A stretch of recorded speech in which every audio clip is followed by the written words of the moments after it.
I love baseball. Baseball, baseball. 94.5 The Peak presents Wasatch Wasp Baseball on the Mid-Utah Radio Sports Network. This broadcast is powered by Guild Mortgage, Dairy King, CarQuest Auto Parts, Physical at the Fit Stop, Wasatch Back Flooring, Napa Wasatch Auto Parts, Heber City Point S, Dorius Dental, and Bank of Utah. Baseball. The guy on first. Who? The first base. Who? The guy playing first. Who is on first? I'm asking you. Now let's go live to the Diamond for play-by-play coverage of Wasatch Wasp Baseball on 94.5 The Peak. Good afternoon and welcome to the ballpark. Tyler Baird here with Tyler Moss and former and legendary Wasatch baseball coach Mike Scholl joining us today as well. Three-man broadcast as we are live from the beautiful Pleasant Grove High School, where Wasatch is set to take on Region 7 foe Pleasant Grove Vikings. On the mound for Pleasant Grove will be the big right-hander Webb. 4 innings pitched on the year, has not given up a run yet. Jack Salmon has already been up to the plate, flew out to the third baseman, popped out of the third baseman on the first pitch, and that'll bring up Austin Brown, the stellar sophomore. 412 batting average on the season, 9 RBIs, 2 doubles, and 3 home runs on the year for Brown, and he currently is up in the count, 2 balls, no strikes. Webb, a senior, 4 innings pitched, 3 walks, 8 Ks in those 4 innings that he's thrown. That pitch in there on the outside corner, 4 strike 1, 2 balls, 1 strike. Top of the first action brought to you by the Dairy King. Since 1946, their family has been serving your family at the Dairy King. Swing and a miss on an off-speed pitch, moves the count to 2 balls and 2 strikes with 1 away. Webb working out of the windup, goes into the windup for the 2-2. Goes back to the off-speed, check swing, ground ball up the middle. This is going to be a tough play for the middle infield. They're not going to be able to get it. It'll be an infield base hit for Austin Brown, and Wasatch has a base runner on. Well, that's not going to be the prettiest one for Austin over the course of the season, but Ty, we mentioned it before. A hit's a hit, and even though it's a check swing, it found the right hole, and Wasatch is in business now. Runner on, 1 out. Ty, going to throw it over to you for our batting lineup as Royal Matthews steps into the box, hitting the 3 spot, hitting .526 with 3 RBIs and a double. Well, it's a familiar lineup that we've seen over the course of the year, Tyler, starting off with Jack Salmon, then Austin Brown hitting 2 Royal Matthews in the 3 hole, and Brown and Matthews between the 2 of them, Tyler, double-digit home runs last season, both hitting over 400, actually close to 500 when you combine their averages. After Royal, you'll have Braxton Fowler hitting in the 4 hole, and then Crew Baxter hitting in the 5 hole. After Baxter, Eddie Bluth will step in and hit 6. Sam Pinter, 7 for the Wasps today. Otis Sweat in the 8 hole, and then Max Livingston pitching and hitting in the 9 spot today. Batting lineup brought to you by Mountain Refined. They aim to share knowledge and expertise to help you transform your home into a warm and inviting home. 1-1 the count to Royal. Takes strike 1, now takes a ball outside for a 1-1 count.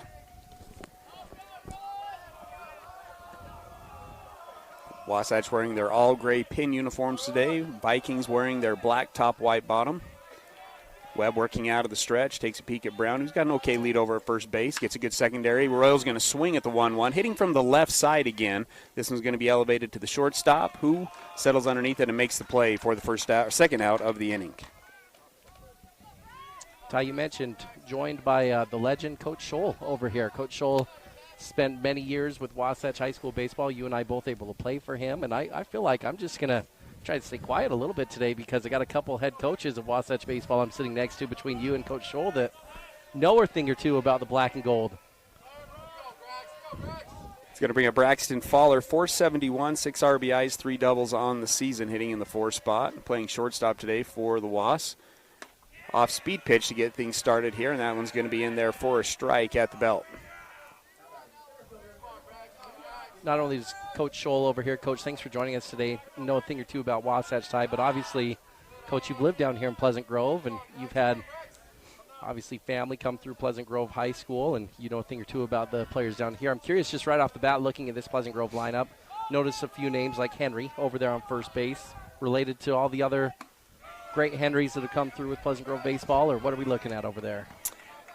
Yeah, Mason Henry is the younger brother of Peyton Henry, who's trying to make a roster spot with the Yankees right now. Got traded from the Mariners, I believe it was. And he's done well. He hit a home run yesterday for the Yankee. Fowler's going to elevate this one to center field, and he'll make the play. Didn't have a chance for a free pregame show, so we're going to keep it here for the middle half of the first inning. Sorry, Coach, cut you off. But trying to make it a Yankee roster, and then little brother currently in the lineup here. Know much about this Pleasant Grove? team, Coach? A little bit. They're well coached. Darren Henry's done an excellent job for years. He's the son of the legend wrestling coach Darrell Henry, who was the mentor and the starter of everything from Steve Sanderson and Norm Sanderson here at Pleasant Grove, and then Steve went to Wasatch. And if you check back your heredity, as they say, or however that line is, like they do with Lavelle Edwards, it all stems back to Darren's dad, Darrell Henry, and great man here. And another thing, bring up this ballpark. I know we're in awe of this ballpark. We have a beautiful ballpark at Wasatch, but boy, this is a pretty setting here too. And they don't have the turf infield like we do, but they're working towards those things. I think that's all part of it. Well, one of the things that you get water a little bit earlier, right, down here in Utah County. You do get water. And Wasatch, sometimes you don't get it till June, so it's tough to water the field at all. But this one looks nice, and I felt like they always cut it nice. And Coach, we like to talk about best fields in the state. I'm curious your opinion. We take out the southern schools because they always have beautiful fields down south. But what other fields up north besides Pleasant Grove do you feel like are some great fields that they do a good job taking care of?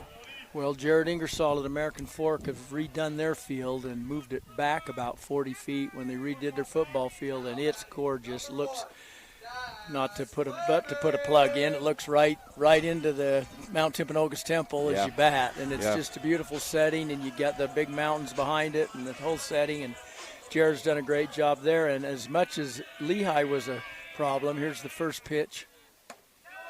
This is Nash Clement, who's going to be up in the box, hitting on the left-hand side, a .458 batting average for the senior.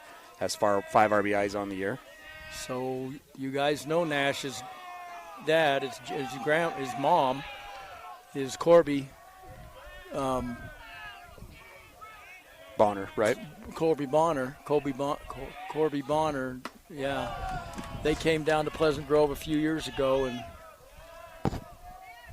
they've got a couple sons here that Jared, when he remarried. The 2-1 pitch is going to be a high hopper in between first and second. Tough play, but Royal Matthews makes the play. Nice 3-1 put out, and Wasatch has the first out of the inning. Boy, they sure made that look easier than it was, didn't they? Coming down the line, leadoff hitter coming out of the left side of the box, slow chopper, and you got to throw a dart over there. It's not one of those easy tosses to the pitcher. That was just good teamwork all the way around between Matthews and Livingston. It's going to bring up Ibarra, .478 on the year, 6 RBIs, 1 double and a triple. In the old days when we used to have to do those spring training drills in the gym. Go ahead. Not anymore. I mean, now you're able to do it outside. And they've been outside for tryouts so they can work on those cover drills and that.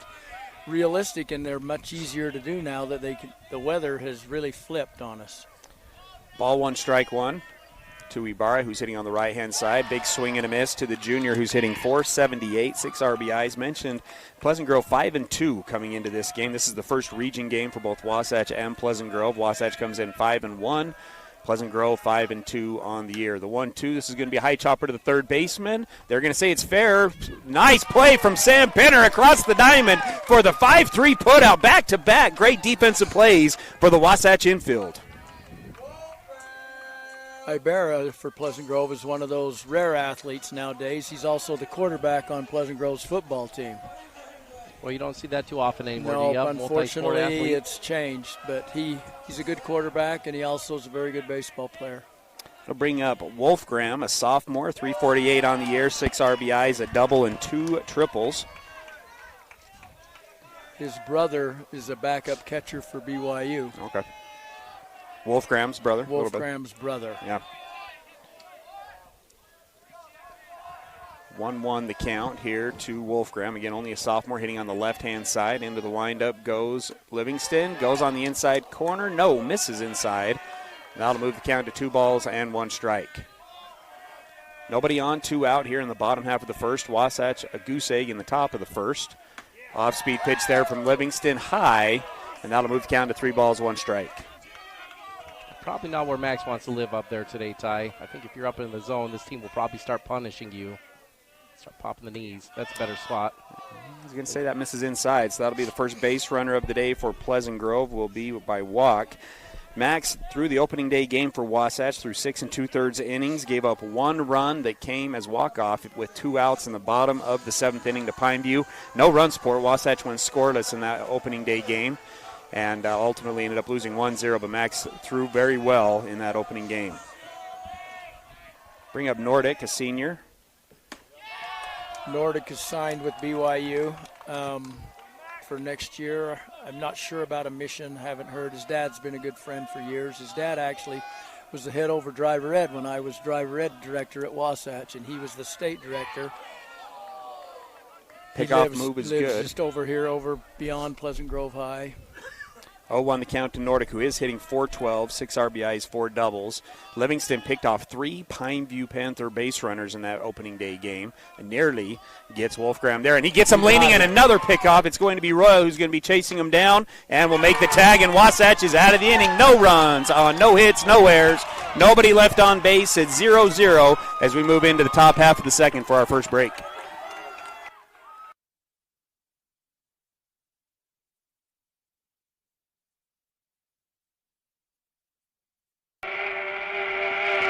Are you ready for lunch? Well, the Dairy King, home of the train, is serving the best food with friends and family in the Valley and have been the winner of Best of State for 20 years. They've recently been named the best of Utah for their milkshakes. You've got to try their delicious train burger with an Oreo shake. They also have those yummy salads that just hit the spot or a turkey breast sandwich that tickles the taste buds. They've proudly been serving the Heber Valley for 78 years at the Dairy King, home of the train, serving deliciousness daily. Stop in today.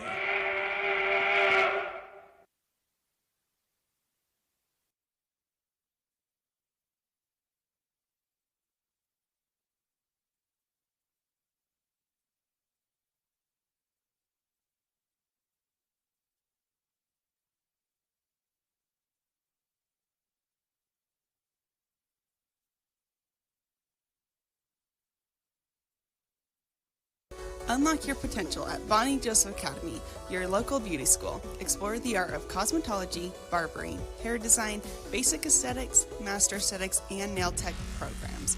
Visit bonniejosephacademy.edu to learn more and enroll today. Financial aid is available for qualifying students, and we offer flexible schedules and distant education options. Transform your passion into a rewarding career at Bonnie Joseph Academy, where beauty meets expertise.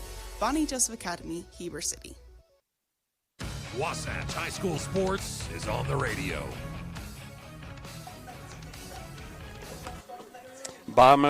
Top of the second inning brought to you by Mountain Refined. They aim to share knowledge and expertise to help you transform your home into a warm and inviting home at Mountain Refined. We talked about at that Pineview game the 3 pickoff moves that Max had there, and catcher Wolfgram was not happy, and he was talking about the same thing the Pineview coaches were talking about as he was coming in talking about that move that Max has. So far, Ty, 4 pickoffs moves from righty. Pretty good. Not bad, Tyler. In 7 innings pitched, picked off 4 guys. Pretty good job from Max. We'll bring up Baxter, Bluth, Pinter. Baxter's had himself a great start to the year. 474, 7 RBIs, 2 doubles hitting from the left-hand side. Eddie Bluth will also hit from the left-hand side. Up above 500 now on the year for Eddie Bluth. 2-0 the count. That one misses outside.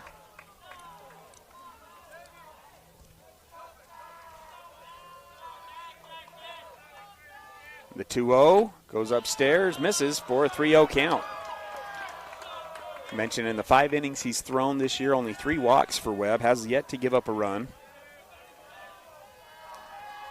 The 3-0, and that one misses as well. So Wasatch will have the lead base runner on, only the 4th walk of the season for Webb.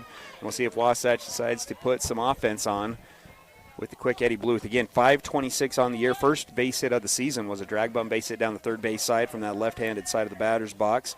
Also has a double on the year. One of our nominees for our Chubby's Player of the Game against Cottonwood last Friday.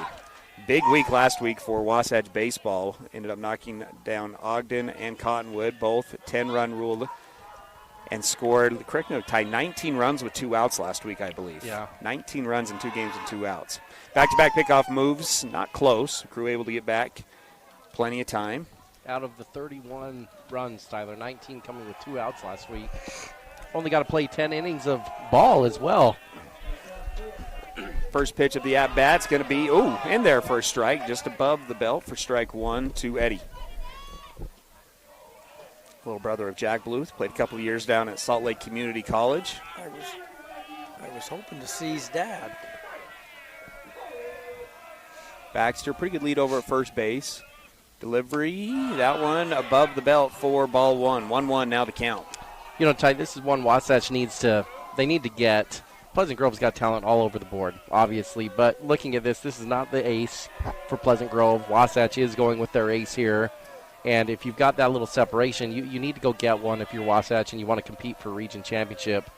And this Wasatch batting lineup is potent, Tyler, and so if you're not throwing the ace, I think this is a team that can produce some runs over here, and you'd like to see them jump out to an early lead and try to see if they can get Max to go the distance today for them. That one in there for a strike. Bluth wanted it, but lays off it on the outside corner. 1-2 now the count. The story of the season, Ty, has been from Bluth down. You talk about the three leading RBI guys for Wasatch. Sweat has 14, Livingston has 10, and Salmon, the leadoff guy, has 12. It has been the bottom half of the lineup that has really produced a lot of runs here for Wasatch, and it has started with Baxter, Bluth, and Pinter.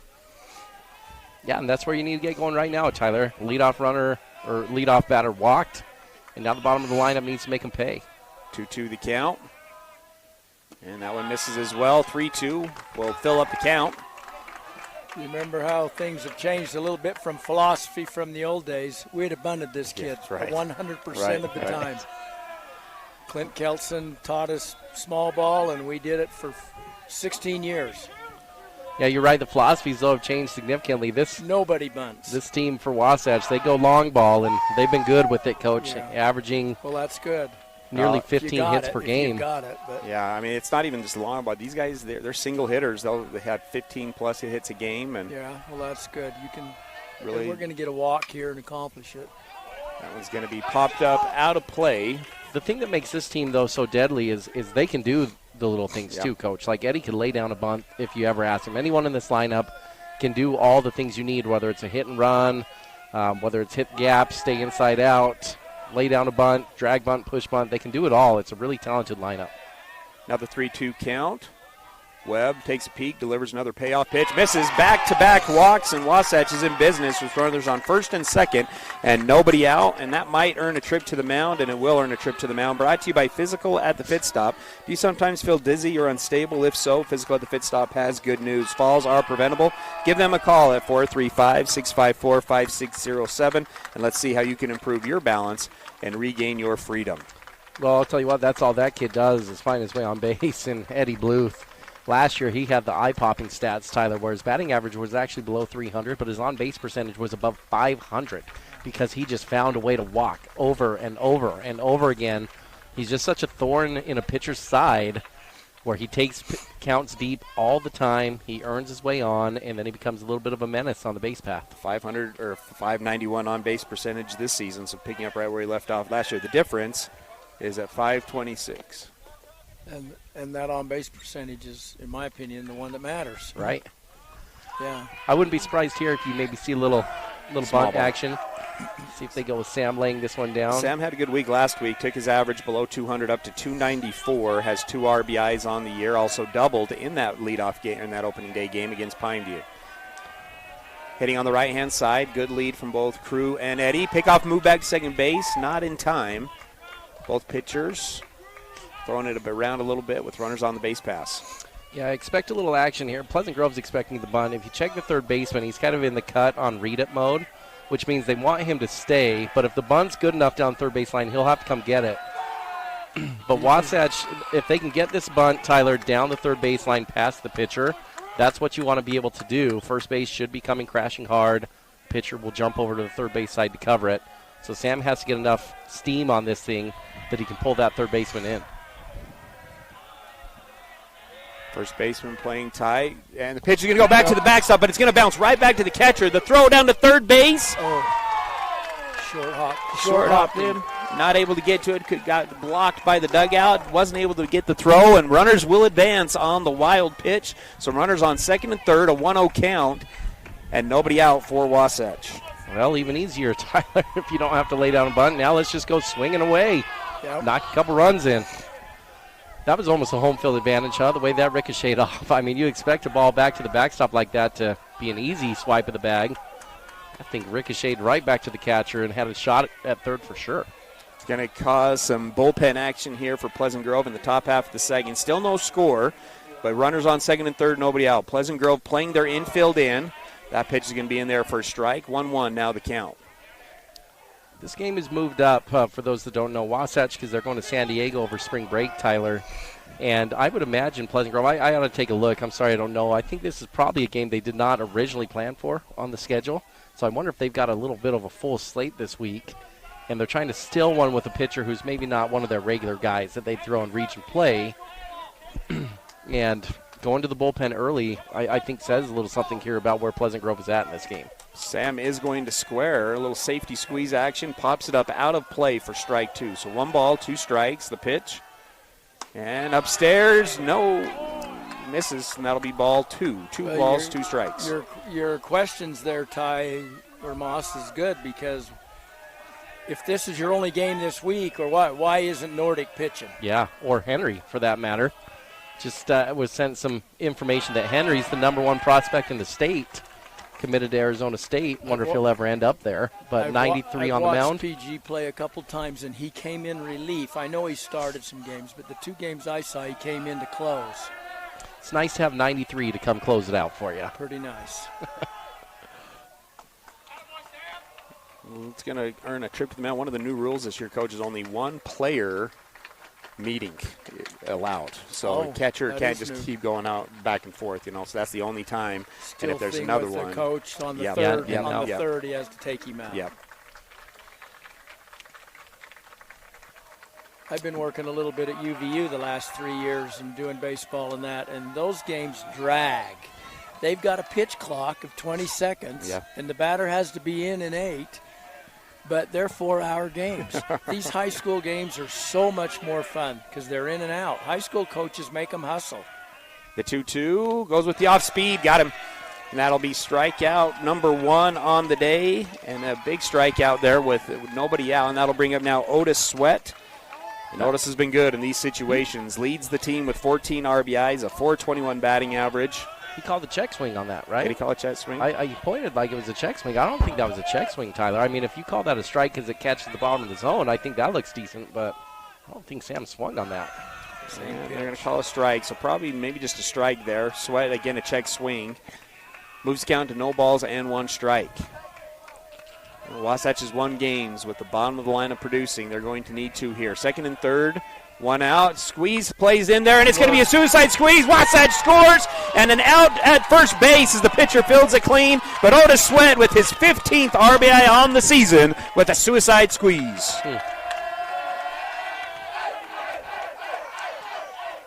I guess the thought there is you want to get the lead early, right? Jump on them early and get ahead. You like your ace on the mound.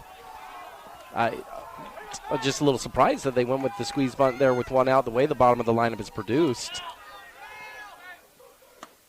But I think maybe that's for strike 1. I think that's maybe why is Max here. He can hit a fastball, Tyler, but you also have seen some pretty good breakers here from Webb in this inning, and wonder if you want to try to steal one when strikeouts are a higher probability at the bottom of the lineup. Fastball misses, so 1-1 the count now here to Livingston with the top of the order on deck. It'll really help if we get a hit right here to give us 2. Not just playing for 1, but really get 2 right here. The 1-1 with 2 outs. And big swing and a miss at the off speed in the dirt. We'll move the count to 1 ball and 2 strikes. To answer the question I asked earlier, did just look it up, and they are certainly trying to steal 5 games this week for Pleasant Grove. Really? Yeah, so this is the first of 5. The 1-2 goes back with the fastball, freezes him for strike 3, and that'll be it. 1 run on no hits. Was 1 wild pitch in the inning. 1 runner is left on base. It's 1-0 as we move into the bottom half of the second. Hungry for mouth-watering all-American comfort food? Look no further. Chubby's has just opened in Heber Valley, bringing you award-winning burgers and cheesesteaks made from 100% premium black Angus beef. With 9 Utah locations, our family-owned and operated restaurant knows how to satisfy your cravings. And don't forget to treat yourself to our delicious desserts. Come taste the difference today at Chubby's, located at 220 North Main Street. Chubby's Cafe, your neighborhood destination for the food you crave. Here at Country Gardens and Nursery, we hope that you feel that you are home when you are away from home as you go around our perennial floor checking out the newest and latest for beauty for your garden, as you wander into our indoor plant shop, seeing the possibility of what could be yours. Stop by Country Gardens and Nursery, your home away from home. 1401 US 189, Heber City, Utah. And don't forget to check us out on social media for quick tips and tricks throughout the season. Big O Tires in Heber is your one-stop shop for tires and service. What was once Point S is now Big O Tires. Same service, but different name. We're locally owned and operated and want to help you get your vehicle ready to road trip this summer. Stop in for all your name brand tires, oil changes, alignments, brakes, batteries, shocks, struts, and a whole lot more. Plus, Big O Tires offers financing options to fit any budget or any situation. Visit us today. Big O Tires, the team you trust. 5, 4, 3, 2, 1. KTMP, Heber City, and live sports coverage with Ty and Ty. Bottom of the third brought to you by Bonnie Joseph Academy. Unlock your potential at Bonnie Joseph Academy. Visit them at bonniejosephacademy.edu, where beauty meets expertise. It will be Nordic to lead it off in the 4 spot, followed by Huntsman. Again, Nordic 4-12 on the season, 4 doubles. Coach mentioned a BYU commit.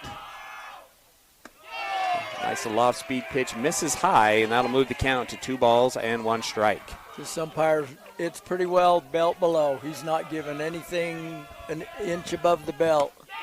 Big 2-1 swing and a miss, moves the count to 2 balls and 2 strikes.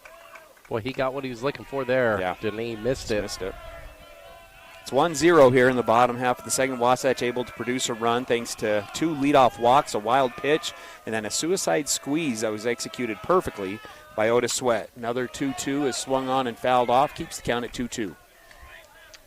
Coach, I'm not sure it's a bad zone either where he's at. It's just he wants his pitchers to be sharp, it looks like, right? Wasatch, I feel like you've seen that curveball called a strike earlier in the season when they're playing in some of those tournaments that are a little less competitive. But I'll tell you what, you come down to Pleasant Grove, you can say you're starting to play big boy baseball down here, and you're probably going to get some better umpires and some tighter zones. Full count, that one misses in the dirt. The payoff pitch misses as well. So second walk of the day for Max. We'll put the leadoff guy on and bring up Huntsman.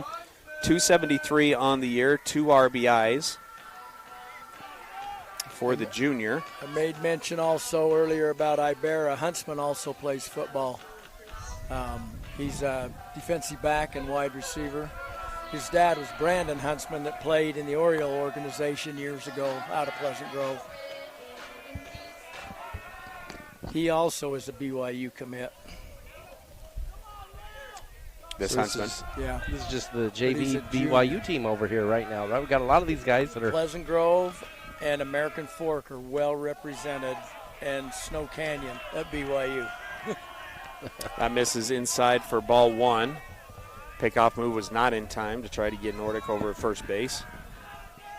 Livingston comes set, takes a peek, delivers on the slide step. It's going to be a ground ball to the shortstop. Faller to Salmon, Salmon to Royal. Not able to get to it, and it's going to bounce all the way to left field. Tough break there for Wasatch as they had a nice 6-4-3 double play opportunity. Instead, the errant throw will bounce out to left field, and so Pleasant Grove will still have a runner on second, but 1 away on the fielder's choice ground out. Yeah, that's a tough one, Ty, because that's a tailor-made ball, easy 2-hopper, chest high, and just maybe the speed of the game, rushing Salmon a little bit. He had plenty of time, Tyler, to step and make a throw. Just usually don't see him get a ball that gets off target like that. Mason Henry, a senior, a little bit of a slow start to the year, only a 190 batting average, does have 6 hits and 1 home run on the season. It's on the right-handed side of the batter's box.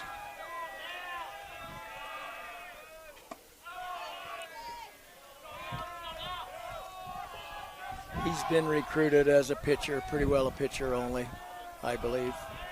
You mentioned Ty, Arizona State commit? Arizona State, right-handed pitcher. Pitch is going to be swung on. It's going to be a ground ball to the shortstop. Another nice hop. Faller throws it across the diamond in time for the 6-3 put out. Runner does advance to third base on the ground ball. So a runner on third with 2 outs. And it'll bring up Dagelbeck, the sophomore, 368 on the year and has 4 RBIs. Dagobeck hit a walk-off home run against Lehigh the other day. I was up here, went 12 innings. And Lehigh was ahead 8-0, and PG came back and tied it. Went 12 innings. Dagobeck hit a walk-off in the bottom of the 12th to win it. 12-11 for Pleasant Grove. Misses high for ball one. That pitch on the corner for strike one. 1 ball, 1 strike. I think Wasatch would be happy to let Pleasant Grove keep pounding the ball to their shortstop, Braxton Fowler, over there. Max has done a good job to get some ground balls in this inning. Braxton about as sure-handed as they come. And his arm's gotten so much stronger this year, Tyler. I don't know if you've watched him in warm-ups, filling that ball in the 5-6 hole, making the long throw across the diamond. He can make all the throws right now. Only a junior, 3-year starter at that position. Foul ball. Livingston working quickly, gets the corner. No, misses outside. That'll move the count. 2-2, is that right, Ty? 2-2. 2-2. Got the crowd riled up for Wasatch because that looked like a good pitch. The 2-2 goes downstairs again, and that'll fill up the count at 3 balls and 2 strikes. That must have missed just off the edge, right? Because that wasn't low. The payoff takes a little bit off of that one, and Dagoberg takes advantage. He's going to single to left field. That'll bring in the first run, and that is the first hit of the day for either team. It comes with 2 outs here in the bottom of the second. We have ourselves a tie ball game.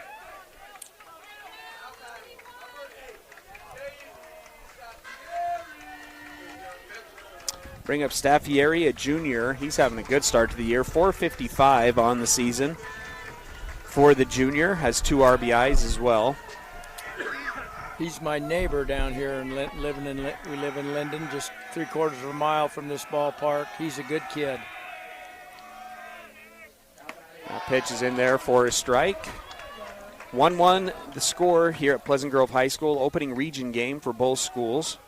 Wasatch will play Sky Ridge tomorrow in their first home game of the season before heading down to San Diego for spring break.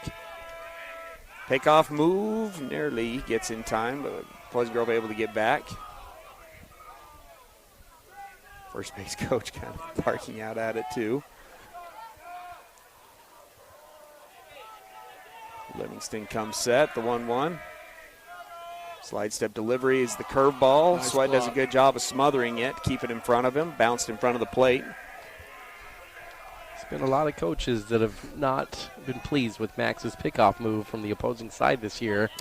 No umpires have disagreed with it. Livingston comes set, another pickoff move, not in time.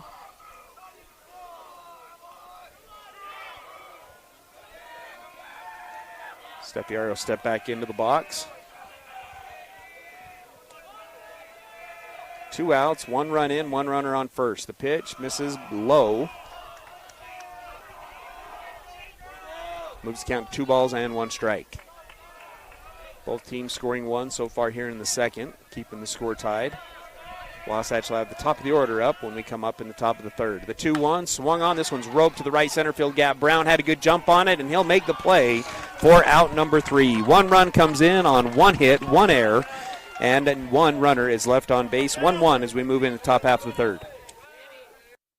Check out the Fit Stop Health Club. It's more than a great facility. Their employees and staff create a comfortable, caring, supportive place for men and women of all ages, as well as their families, to work out. They have your tanning beds, massage, and personal trainers. Find your new groove. Jump into their therapy pool with endless laughs. They have Group X classes with nationally certified and specially trained instructors. See what the Fit Stop offers. Go to their website at fitstophealthclub.com. For more information, call 654-2131. Hi, this is Corbin Gordon from Gordon Law Group. I commonly get approached by people with the same question. Hey, do you guys do a particular type of law?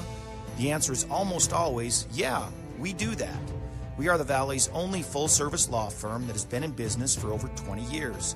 We have 5 experienced attorneys who do estate work, litigation, business formation, real estate, water law, divorce, criminal defense, and many others. Gordon Law Group, yeah, we do that. At Heber Park City Appliance, you're getting a dedicated team of professionals who go out of their way to keep your home running smoothly. And when we say team, we're talking about 40 years of winning service and reliability. We're here to boost your at-home satisfaction long after your purchase. So when it's fourth quarter and your fridge goes out, oh man, be confident knowing we're a team that will go the distance for you. Heber Park City Appliance in Heber City. Visit us online at HeberAppliance.com. 5, 4, 3, 2, 1. KTMP Heber City and live sports coverage with Ty and Ty. Top of the third, brought to you by Country Gardens and Nursery. Heber's only locally owned and operated plant nursery. They have everything you need for your gardens, and don't forget to stop by your indoor plant and decor shop at Country Gardens and Nursery. Top of the order up for Wasatch, it'll be Salmon, Brown, Matthews. Salmon popped out in foul territory to third baseman to lead off the game. Only saw one pitch, took a hack at the first pitch. Hits .364, and again is second on the team with 12 RBIs. He'll take ball one. Also leads the team with Austin in extra base hits, 3 doubles, a triple, and a home run this season for Salmon. Also a junior. And that one's in there for a strike. 1-1 now the count. Salmon didn't like that one. Thought that was a little bit low. 1-1 the count. I think that's not a bad spot, Tyler. It's popping the glove, bottom of the zone. Not going to get the high one today. He's going to swing at a high one, and that's going to be roped down the left field side. Good swing there from Salmon. Pick him up, put him down. He'll end up just a single. Good job by the left fielder of cutting it off, but a leadoff single, and that's the first base hit of the day for Wasatch. That was a great job coming out of the box there, Tyler. Or good job from the left fielder, as you pointed out, too. I thought that was going to be 2 off the bat. Going to bring up Brown. He singled in an infield single. I take that back. That's the second hit of the day. I forgot Austin had an infield single in the top half of the first. Now comes up with a runner on first. Hitting again on the left-handed side of the box. Has 2 home runs that both came in the same inning. Check swing, holds back, ball 1. Talk about prospects. He's at the top of the list. You didn't just, I had to pull my headset off for just a minute. You didn't shortchange his Ogden home run, did you? Oh, he did. 3 home runs. Sorry, Ty. Put one on the road out there in Ogden. 3 home runs. 2 doubles, 3 home runs. I got that backwards. That one misses as well, so that'll be ball 2. Yeah, I apologize. That one almost. Coach, we've started to say that there needs to be like a tornado horn warning whenever he's up because he puts people in danger where how far he hits it. Well, this is not a big park, and so he could put it down where my car is in that parking lot. The 2-0 goes with the off speed, misses outside. That'll move the count to 3 balls and no strikes. Well, let's see how good the scouting report is for PG, because if you're coming just a fastball to Austin 3-0 right here, he could hit it a long ways. Expect a green light. Early in the ball game, I'd give him a green light. Yeah, see if they give him a fastball he can handle. Good lead from Salmon over at first base. The 3-0, and he doesn't. He's going to throw it low and outside. That is walk number 3. To him at all. They know exactly who he is. That pitch tells you a lot, right? 3-0, we'll go breaking ball just off the edge and get done with you. Well, good luck with this one that's behind him. 526 on the season. Actually hit more home runs last year than Brown did. Ty, we talked about it. Royal's such an important member of this lineup here because he gives protection to Austin. You're going to walk Austin. Now you've got a runner in scoring position with a guy who hit over 500 last year. He can punish you.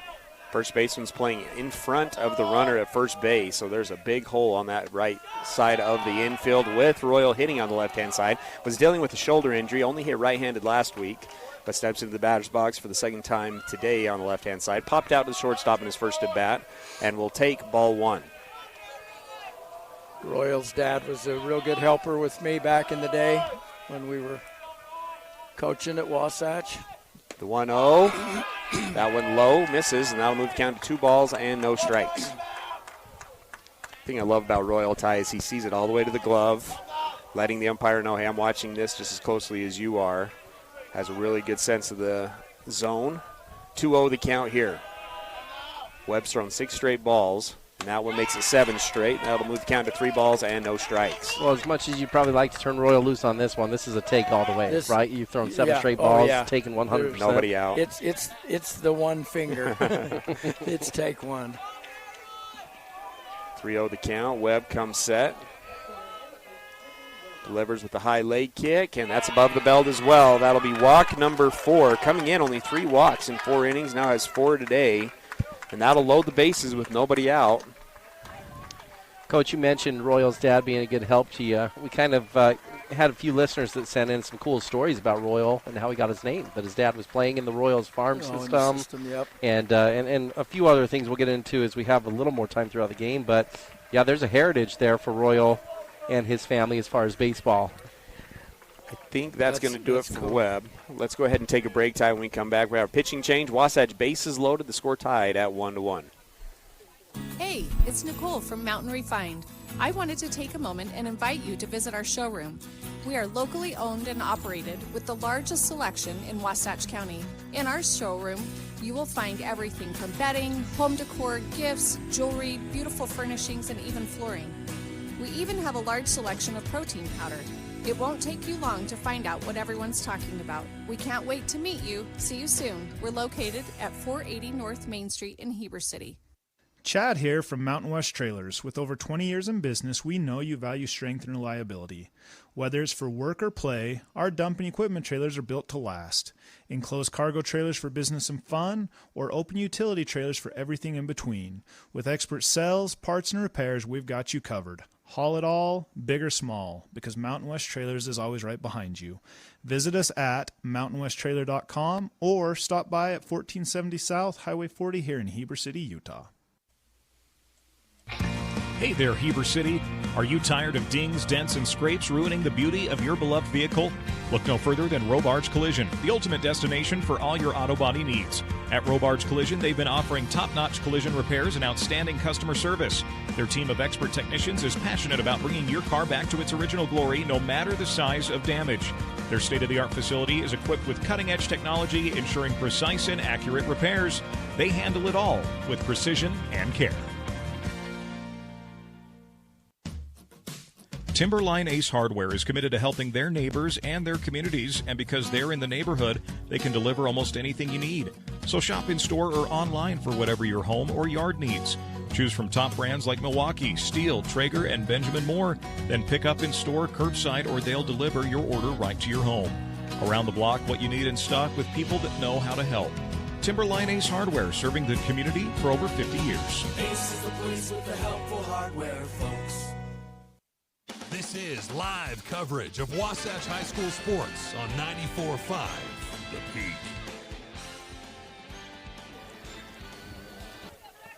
Pitching change once again brought to you by Physical at the Fit Stop. Give them a call at 435-654-5607. And let's see how you can improve your balance and regain your freedom. Pleasant Grove's going to go to the junior Anderson. 7 innings pitched on the season, a 1.0 ERA, 1 walk, 5 Ks in those 7 innings pitched. He'll have Braxton Fowler with nobody out and the bases loaded. Comes with a strike on first pitch. Beautiful warm day down here at Pleasant Grove. No wind. Flag out in center field is dormant. No balls, 1 strike. Infield playing a double play depth. That one's going to be swung on and popped up to the infield. It's going to go to foul territory.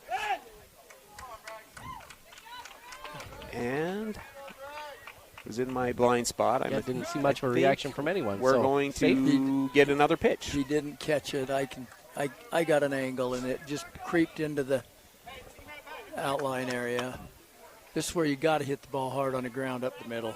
You got to get something out of this. No balls, 2 strikes. Again, nobody out after a single walk to the 1-2-3 hitters. Fowler has 6 RBIs on the season. The 0-2. Swung on, and it's going to be a ground ball that's going to get through the third baseman. 1 run's going to come in. Brown's going to round second. The throw's not going to be in time. A 2 RBI single for Braxton Fowler, and Wasatch takes the 3-1 lead. Good 2-strike approach. Just get the ball in play, see if something good can happen. That's exactly what Braxton did. Matthews will advance to second, and again, Fowler is safe at first. So runners on first and second, still nobody out, and 2 runs in for Wasatch. We're bringing up Baxter, who walked and scored the Wasatch's first run of the game. Runs today brought to you by Stone Insurance. You work hard for your money. Your insurance company should work hard for you. At Stone Insurance, we provide the coverage you need at the rate you deserve. Stone Insurance, solid as a rock. Call Stone Insurance today and start saving. Strike one to Baxter. Again, hitting on the left-hand side. He's got 7 RBIs on the season. RBI opportunity here with Royal on second. Anderson comes set, working out of the stretch. Doesn't like it. He'll step off the back and reset. Ty, while we have a second, I kind of want to finish the thought a little bit about Royal. Joel did play in the Royals organization, his dad, but that's only a small reason he's named Royal. They were kind of going through some family history with me, and grandfather was Royal Castleton, who was the first Utahn to play in the big leagues and the first LDS player to play in the big leagues. Wow. And so there's a family heritage there that name Royal actually comes a little bit more from Royal Castleton than it does from Joel playing in the Royal system. Either way, pretty cool. You can spin a couple different stories for Royal where his name comes from. Wasatch putting a little bit of pressure. Baxter squared way early on that last one. He's going to square early now. First baseman's going to come in. The pitch is going to be down. And, just foul, about 3 inches foul. Good job there by Degelbrecht at third base of getting that thing foul. That probably was a base knock for Crew if that stays fair. Boy, I'm going to eat those earlier words. We're playing a lot of small ball right here today. And Coach, you can see biggest guy on the field for him. Coach knows the importance of a run. He can do it, right? You pull out your college football defensive line commit and Crew Baxter and say, you're going to lay down a bunt, big fella. And it was a very good bunt. Does move the count to 0-2. Anderson comes set, takes a long look at second base. The pitch, swing and a miss, strike 3. That's strikeout number 3 on the day for the Pleasant Grove pitching staff. And that'll bring up Eddie Bluth. He walked in his last at bat, has 4 RBIs on the season. Crew was just a youngster running around when Tag was playing for me. It's been a long heritage. I was trying to just think in my mind, Coach, you coached Tag Baxter, who was excellent. Ty Garrett with you a little bit, and Caden. We had Caden. Yeah. You coached Caden a little bit as well, Coach? Yeah, he DH'd for me as a sophomore my last year. Down misses outside for ball 1 to Bluth. Played a little first base, but mostly was my DH. Tell you what, all those boys can hit. Yep. They can pitch all right, too. But they all were a little uniquely different, right? I mean, Tag the catcher, Caden played a little first base, third base. Garrett turned into more of a PO. And Caden's now gone the DH route. If Tag would have been the size of Crew, he'd played for Stanford. Yeah. I had numerous conversations with that coach, and it came down to Tag's size, which is sad, in my opinion, because Tag, they missed out. Still had a nice career, went to the University of Utah for a year, then down to Texas. Yeah, 3-0 the count now here for Eddie. Played in Arizona as well. Coach, he's college, I believe, if I remember right. He kind of jumped around a little bit. Junior college, then he went to A&M, I think it was, or one of. 3-0 count here to Bluth, who already has 1 walk on the day. The 3-0.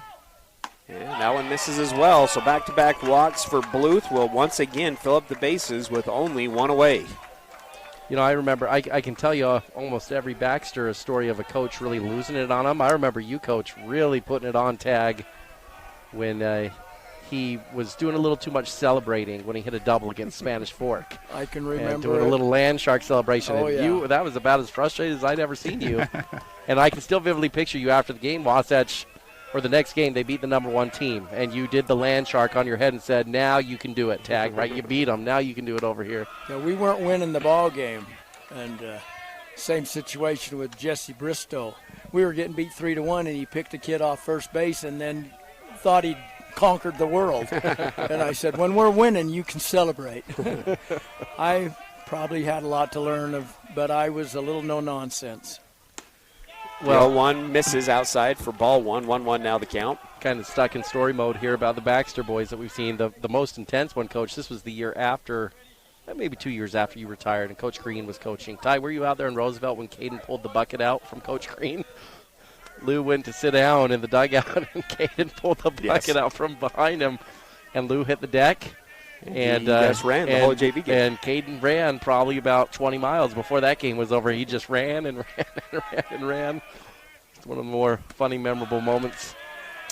1-1 in there for strike 2. So 1-2 the count. Again, bases loaded. Wasatch already leading 3-1 here in the top half of the third.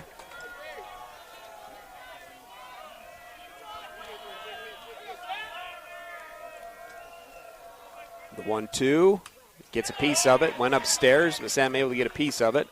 We'll keep the count at 1 ball and 2 strikes. It's a big spot. Bases loaded. Got to find a way to be in play here, Tyler. PG already into their bullpen. Anderson, the relief guy, came in. Done a decent job. 1-2, misses outside. 2-2 now the count. And it's a little different here, too, Tyler, because just being in plays, it's a little dangerous, right? You flip out a ground ball, double play, you might be out of the inning without any more runs. You really have a job to do. You want to be looking for something you can elevate into the outfield. See if you can get a sac fly at minimum and get another run in. Good speed from Royal at third base, so sac fly should be easy to get him in. The 2-2. And froze him. Goes in pitch for a little bit of an off speed, gets the inside corner, 4 strike 3. Second strikeout of the day for Pinter. And that'll bring up Otis Sweat, who had the first RBI of the game on the suicide squeeze bunt. 2 outs, bases loaded. I'll tell you, we've entered the scorching hot phase of Utah weather now in spring, haven't we? It is toasty down here in Pleasant Grove today. I have pictures on my phone of us still scraping ice off the field when we were head coaches just, 5 years ago? 14 inches of ice, if memory serves me right. Well, no, sorry, 14 inches of snow. Yeah. 3 solid inches of ice below the 14 inches of snow on top. That was till April 1st. I was telling people the other day that we used to do peat moss on the field. We didn't even schedule a home game till almost the end of March because there was 14 inches of snow on our diamond on today. Yeah, today. On today. 2 strikes after a swing and a miss. So no balls, 2 strikes. Wasatch trying to produce here with 2 outs and the bases loaded. Anderson shakes, and Sweat decides to call timeout and get back into the box. 2 outs hits, win ball games, man. Again, Wasatch has produced 19 hits. runs over the last couple of days or games with 2 outs. The 0-2 goes back to the fastball, misses outside. 1-2 now the count. Coach, you're right. The 2 out hits win games, and Ty and I have kind of harped on the hits with your 7, 8, 9 hitters in these spots win championships, right? Like having a complete lineup that can go 1 through 9. You need your 8, 9 hitters to come through here for you in this spot. The 1-2 goes back upstairs, misses as well. That's going to put deuces on the scoreboard. 2 balls, 2 strikes, 2 away.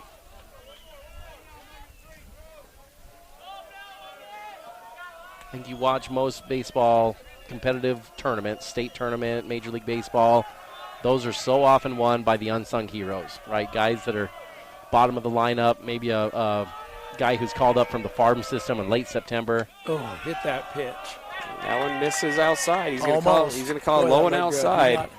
Yep, from my angle, that pitch is a strike. That shows what I know. It was time to retire. 3-2 the count. I'd be arguing with that umpire on that pitch. Wasatch is going to get a head start with bases loaded, full count, 2 outs. The pitch.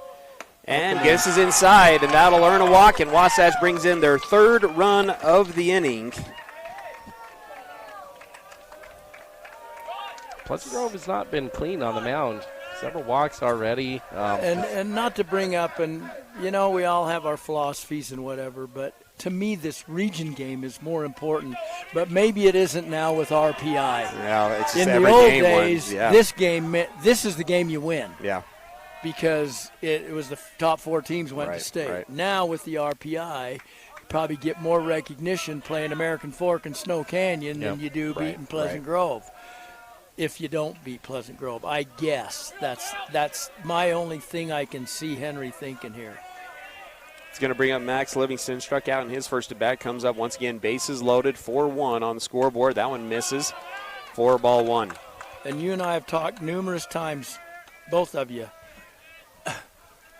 The RPI is so flawed that's why this is flawed, in my opinion. This is a game you got to win. Yeah.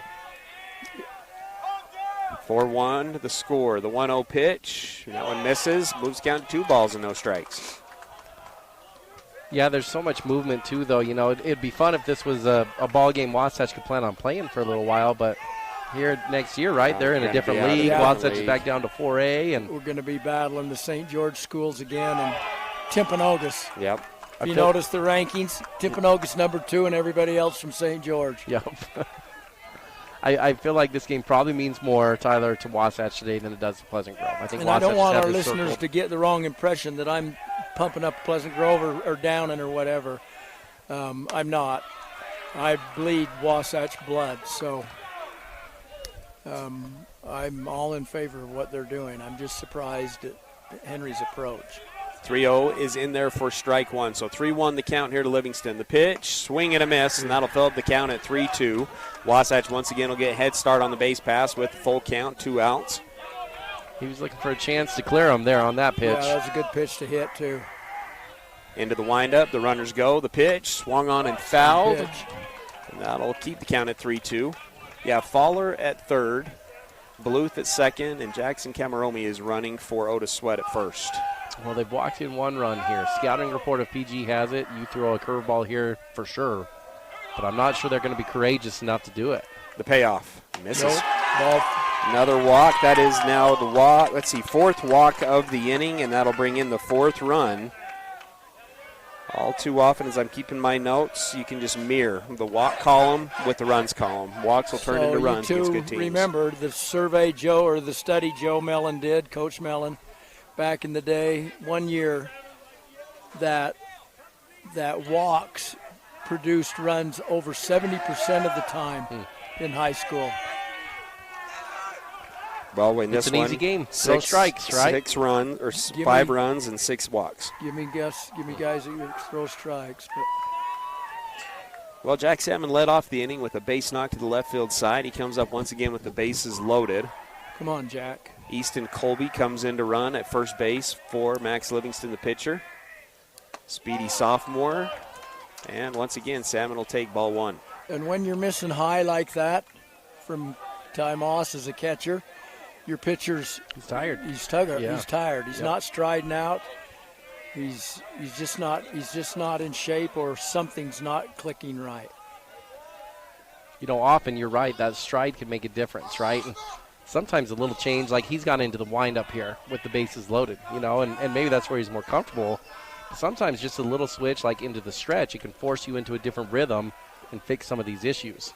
That one misses as well. That'll move the count to 2 balls and no strikes. Well, and the advantage, I know we're talking Pleasant Grove here, but from any side, the advantage right now of going from the stretch with this pitcher is it freezes the runners. They can't get a run and start. A base hit will score 2. Yep. If you're from the stretch, a base hit will only score 1. The 2-0. And that one misses as well. 3-0 now the count. Kind of fun watching just a couple things you probably can't see on the camera screen over here with Austin and Royal just analyzing the heck out of this pitcher over here on deck and in the hole. These two are just so locked in. I've watched them do it all year long. They just kind of talk about the different things they're seeing, help each other out. Pretty good punch there at 2-3 for Wasatch. The 3-0. Oh, nope. Going to call that a strike, a little bit high. He's getting a little antsy behind there with his zone 2, right? That hasn't been consistently a high strike call today. The 3-1 the count now, still bases loaded, 5-1 on the scoreboard. The pitch. Swung on and fouled off, and for the 3rd straight batter, we've got ourselves a full count with 2 outs. Anderson continuing to pitch out of the windup. Wasatch once again get big leads here. Now base hit possibly scores 3. And haven't those things changed over the years from the old clipboard and note day to now we got television and cameras and the payoff misses. Not even close. That one misses way high and inside. That is walk number 3 in a row, which once again will bring in another run. Wasatch with 5 runs in the inning. And 5 Watts in the inning. 2 hits, 1 coming from Salmon and 1 coming from Fowler. That'll earn another trip to the mound. We'll go ahead and take a break. Wasatch has blown this thing open 6-1 here in the top of the 3rd. You'll always find the best deals and expert service at your local Napa Auto Parts store. We offer expert service in helping you find the parts you're looking for your current project, as well as Milwaukee tools. We can also help you with most motorsport, RV, and vehicle battery needs at your local Napa Auto Parts store in Heber City.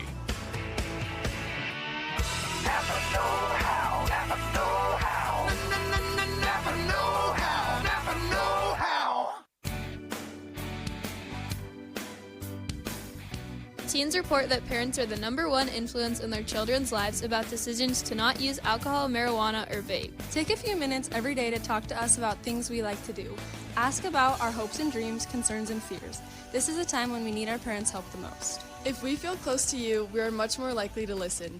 We need you to remind us to stay drug and alcohol free. Brought to you by Wasatch High School Thrive Club. A UCCU home equity line of credit puts your home's equity to work for you. Finish your basement or yard and raise your home's value. Pay off higher interest, help with college or weddings. It's peace of mind knowing that you have a low-rate line of credit ready for whatever, whenever. UCCU will also provide you with a home equity Visa card, giving you instant access to your equity. Learn more or start your application today at uccu.com or stop by any branch. UCCU. Love where you bank.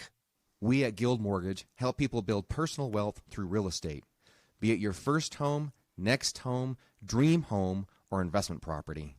At Guild Mortgage, we help you refinance for that lower interest rate, shorter term, or home remodel. At Guild Mortgage, we help you plan for retirement by owning multiple investment properties and can even add to your retirement plan with a reverse mortgage. We at Guild Mortgage believe everyone can own what matters. And now, back to the action. Wasatch High School Sports on 94.5 The Peak.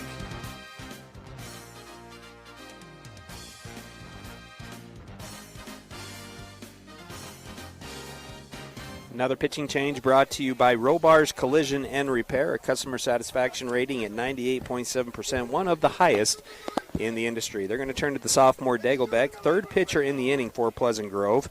3 innings pitched on the season for Dagelbeck, 2.33 ERA, 1 walk, and 4 Ks in those 3 innings pitched. He's going to come in bases loaded with 2 outs. Wasatch has scored 6 runs on the game, 5 runs in the inning, thanks to 5 walks in the inning from Pleasant Grove. Wasatch with only 3 hits on the day. Bring up Austin Brown, who has 1 of those hits. He walked and has a single up the middle and has scored in this inning. And comes up with the big game with the bases loaded. So let me revert back just a minute. When you're asking about diamonds, I was going to tell you how improved Lehigh's diamond is. Yeah. They put a lot of money and effort into that with Coach Madsen, and it's a quality field now. It wasn't, as you know. Yeah, right. And it is a quality field now. Grass, or did they turf it up? There's just some turf areas, but it's grass. First pitch misses for ball 1. Brown once again into the box. Dagelberg going out of the windup. Wasatch big leads around the diamond. The 1-0. That one's in there for a strike. 1-1 now the count. Yeah, Jason Ingersoll did a great job there as coach, Jason but then all of a sudden really got it going. You bring over UVU's baseball coach, and they're building a new field. They're recruiting kids in from left and right, and it just elevated them right up to the next level. 2-1 the count. That one misses outside. Yeah, they've got new dugouts, new batting cages, and a big scoring tower behind. It's not the rickety little dugouts like it was. They've done well there, but there's nothing more well kept than this field here at Pleasant Grove. That one misses in the dirt. 3-1 the count. Catcher does a good job keeping in front of him. Keep the runners, and the base is loaded. Except for the staple, and that's Spanish Fork. Still like Pleasant Grove better than Spanish Fork. I like Pleasant Grove better than Spanish Fork. But Spanish is a little big and a little. Yeah. The 3-1. Big swing and a miss will fill up the count once again. 4 straight ABs now with a full count. So runners will get a head start. Brown will step into the box on the left-hand side. 3-2 the count, 2 outs. Dagelbrick gets the sign. Taking his time of getting the sign. Brown staying in the box, and he'll call a timeout. PG wanted to freeze Brown a little bit on that one. Well, I had a phone. Into the windup, the payoff pitch. Runners go. The pitch swung on, and Brown misses this one. It's going to be elevated to the left field side. Out of play. Made the play. So that'll do it. Wasatch scores 5 runs on just 2 hits. There's no errors in the inning, but 3 runners are left on base. 6-1 going into the bottom half of the third. Are you ready for lunch? Well, the Dairy King, home of the train, is serving the best food with friends and family in the Valley and have been the winner of Best of State for 20 years. They've recently been named the best of Utah for their milkshakes. You've got to try their delicious train burger with an Oreo shake. They also have those yummy salads that just hit the spot or a turkey breast sandwich that tickles the taste buds. They've proudly been serving the Heber Valley for 78 years at the Dairy King, home of the train, serving deliciousness daily. Stop in today. Unlock your potential at Bonnie Joseph Academy, your local beauty school. Explore the art of cosmetology, barbering, hair design, basic aesthetics, master aesthetics, and nail tech programs. Visit bonniejosephacademy.edu to learn more and enroll today. Financial aid is available for qualifying students, and we offer flexible schedules and distant education options. Transform your passion into a rewarding career at Bonnie Joseph Academy, where beauty meets expertise. Bonnie Joseph Academy, Heber City. Wasatch High School Sports is on the radio.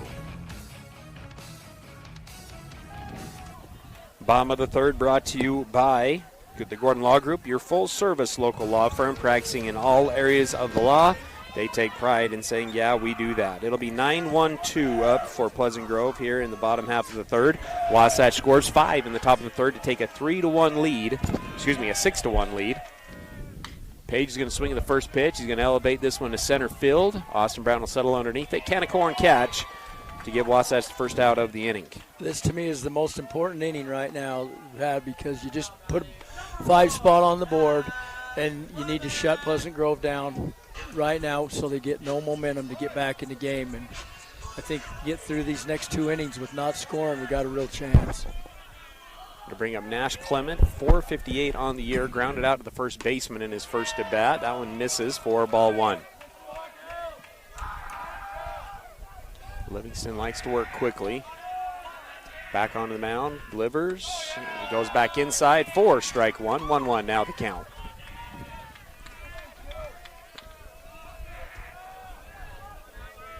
That one misses high, moves the count to 2 balls and 1 strike.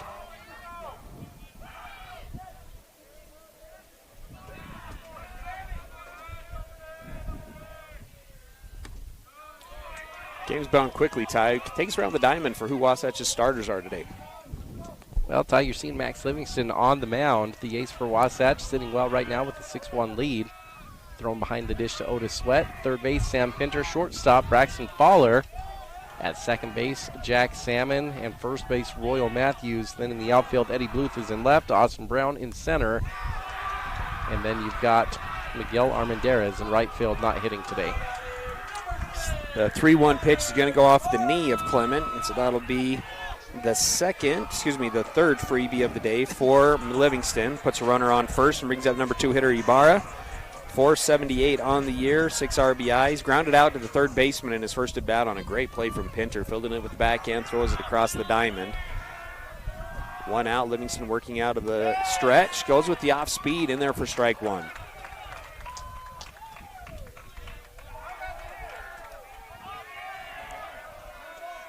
Pickoff move, not in time. Wasn't a huge lead from Clement over at first base.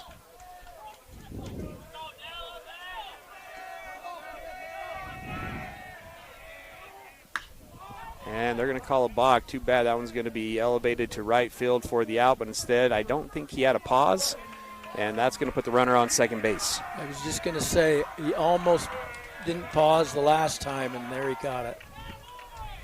Well, tough break for Wasatch. Their run on the last inning came because of an error. Wasatch could have gotten out of the inning with a double play. Instead, PG able to score a run off of the throwing error. See if this one comes back to hurt Wasatch. That would have been out number 2 on the pop out to right field.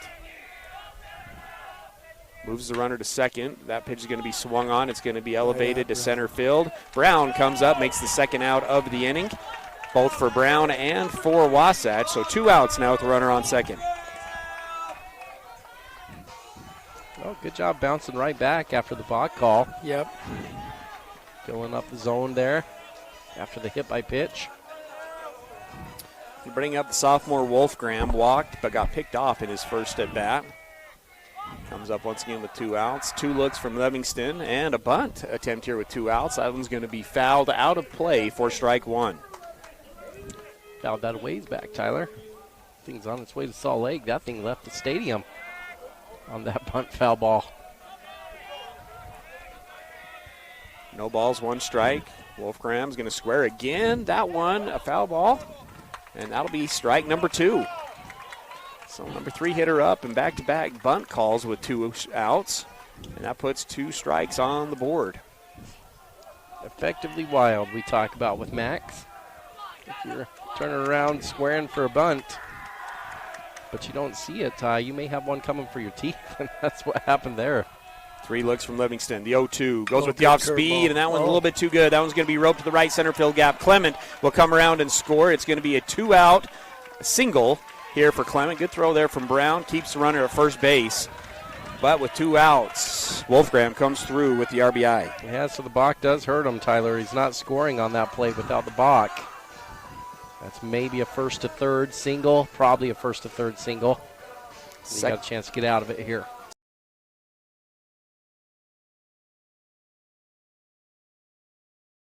In the first one, and now a single. 6-2 now the score is going to bring up Nordic, the 412 senior, 412 batting average.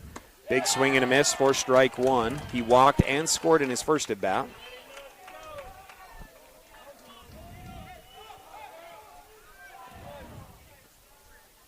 Soft ball on the field. Stop play for a minute. No balls, 1 strike. Livingston will come set. Not a big lead from Wolfgram over at first base. That pitch is in the dirt. It's going to get back to the backstop. Sweat has a hard time getting in front of that one, and that's going to move another runner into scoring position and move the count to 1 ball and 1 strike.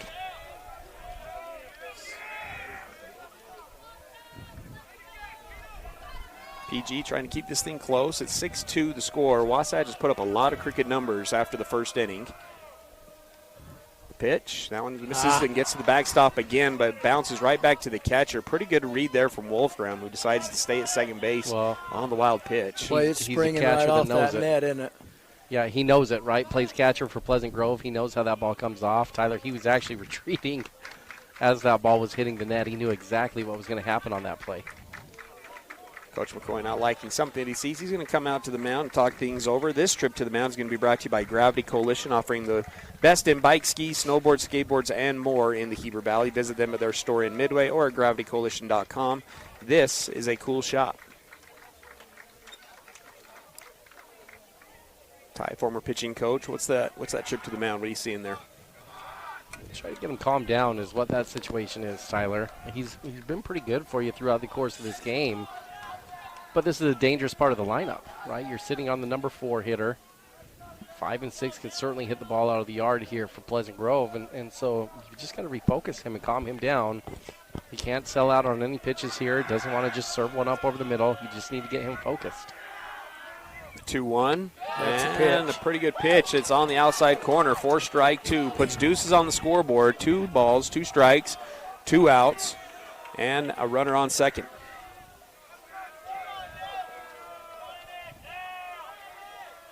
The 2-2 goes downstairs and gets him swinging for strike 3.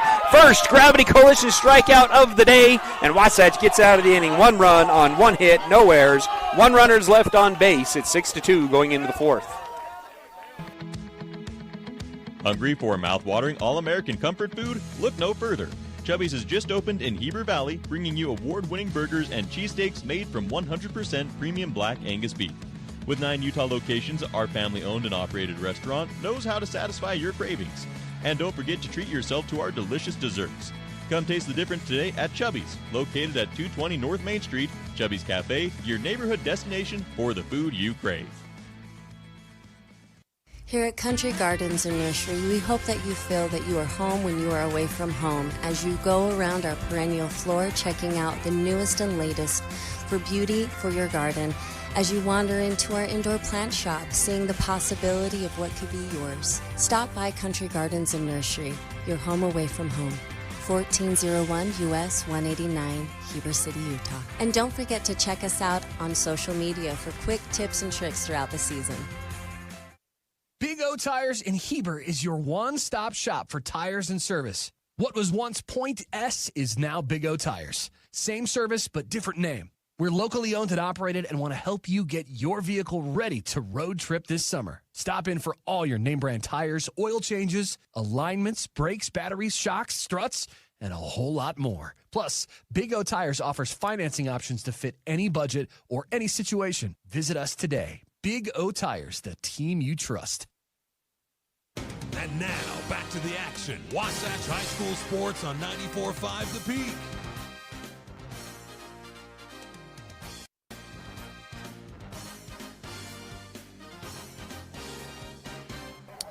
Top of the fourth brought to you by Wasatch Napa Auto Parts. You always find the best deals and expert service with your local Napa Auto Parts store. Stop by today. Wasatch leads 6-2. It's 3-4-5 up here for Wasatch. It'll be Matthews, Faller, and Baxter with the 6-2 lead. That one misses outside for ball one.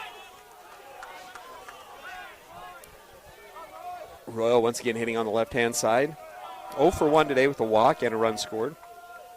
Boom. Swings at this one. It's going to be a ground ball to the second baseman. Looks it in, throws it to first in time for out number one. That'll move it to Braxton Faller. He's 1 for 2 today. Has one of Wasatch's 3 base knocks. Had a single through the 5-6 hole that brought in 2 runs in the last inning. Came in hitting .471 and now has 8 RBIs on the season.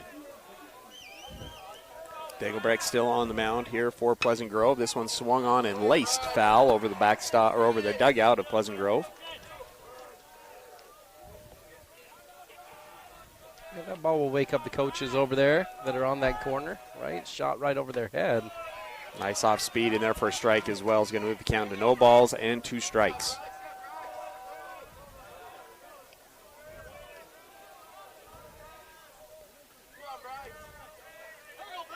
The 0-2. Came back with a fastball. Faller able to get a piece of it, fouls it off, keeps the count at no balls and 2 strikes. Do they still play JV after or sophomore after or just varsity or different days or kind of like we used to? Yeah, it depends on the day, but I think for the most part they're going to have an underclassmen game. Faller's going to swing at that one. It's going to be a base knock through the 5-6 hole once again. Good piece of hitting with 2 strikes. He's got 2 hits on the day. And Wasatch has a base runner on for the 4th straight inning. Hey, he's proven to be a tough out with 2 strikes, right? They tried to go high on him. He fouled that fastball back. That one down and away, and he pulls it through the 5-6 hole. Bring up Baxter, walked in his first at bat and then struck out in his second at bat. Faller takes a decent lead over at first base, now takes a couple more half steps. Dagelbrecht takes 2 looks, now a third. Pauses and delivers. That one at the knees for strike 1. Drive one, Crew.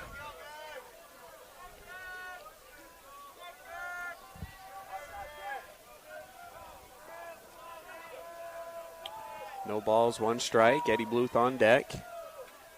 Couple of looks here from Dagelbrecht. Delivers. A little bit of an off-speed pitch. Swings over the top of it for strike 2.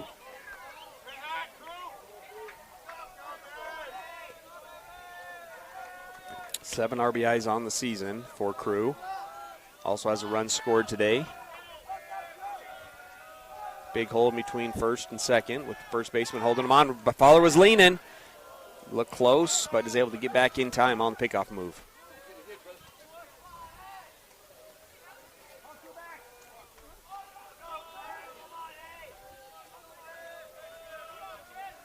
Quicker delivery. This time it's going to be swung on. That one's barreled, but right at the center fielder. Center fielder kind of wobbly off of that one. A little knuckled. And a good barrel from Baxter, but travels just a little bit too far for out number 2. The best swing of the day probably from anyone on this field. I think it was squared up extremely well. Eddie Bluth come up. He's walked twice and scored once. Comes up with the runner on first. See if Coach McCoy puts a little offense on. Again, the score 6-2 here in the top of the 4th.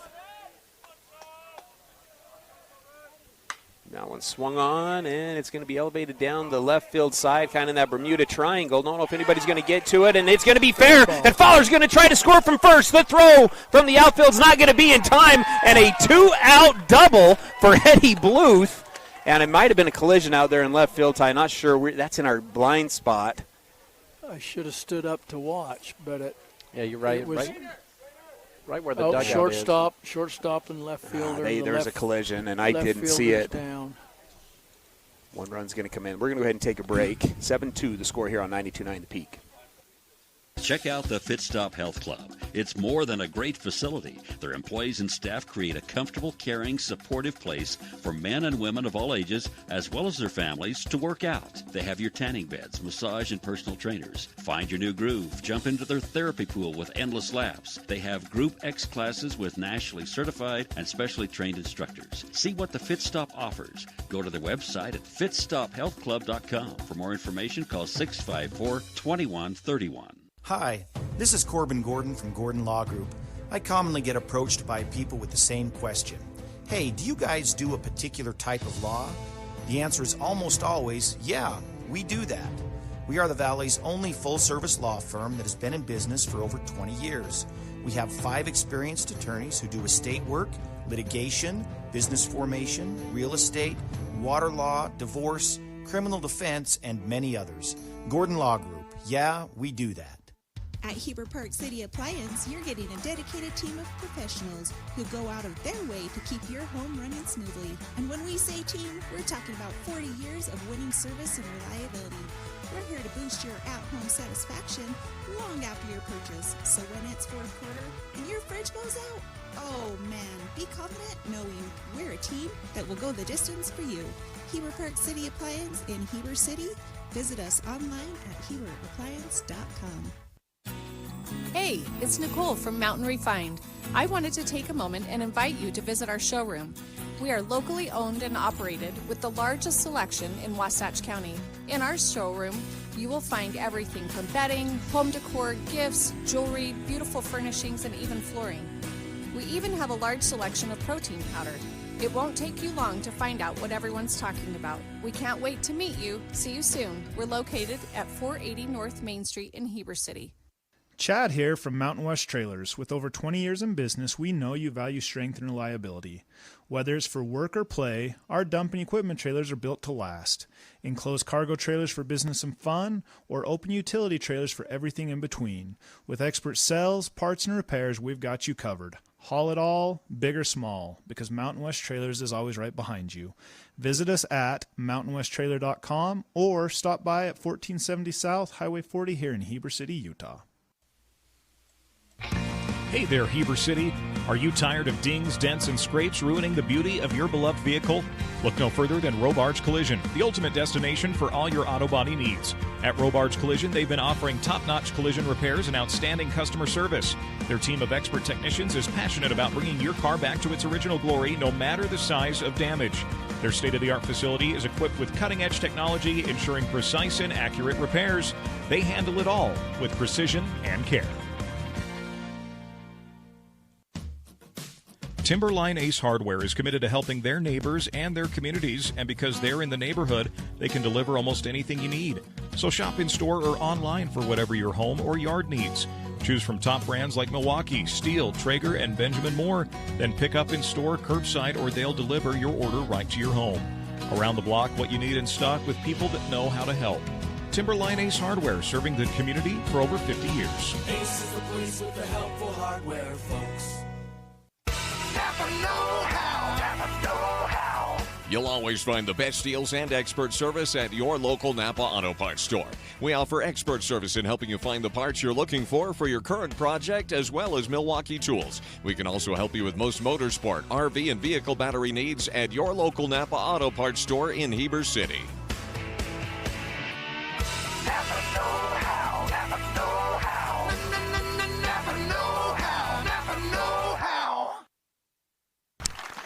Get you updated here as we had to take a quick break. Actually, not so quick, as Wasatch and Pleasant Grove are in the fourth inning here at Pleasant Grove High School. The Wasps leads 7-2, but a scary collision out there in left field between the left fielder and the shortstop. Had a Pleasant Grove player down here for a little while. He's up walking off the field at this point, Coach Scholl, but never fun to see someone get injured and a collision out there on the baseball field like that. Infielder going out and an outfielder coming in, and you know the rules, the outfielder's supposed to take charge, haul that guy off, but for some reason they didn't communicate, and it looks like Davey Stefari's. Yeah, they have the priority order there, right, of outfield always goes and gets it. But you're right, those in-between balls, and it's hunting the foul line. Shortstop's trying to cover ground to close the gap. Left fielder's trying to close the ground to hit the gap. And unfortunately, that was a bad situation there, Coach. No, in fact, Coach, you've seen plenty of baseball, and we're kind of reminiscing on the air of a few moments we've seen that have some collisions.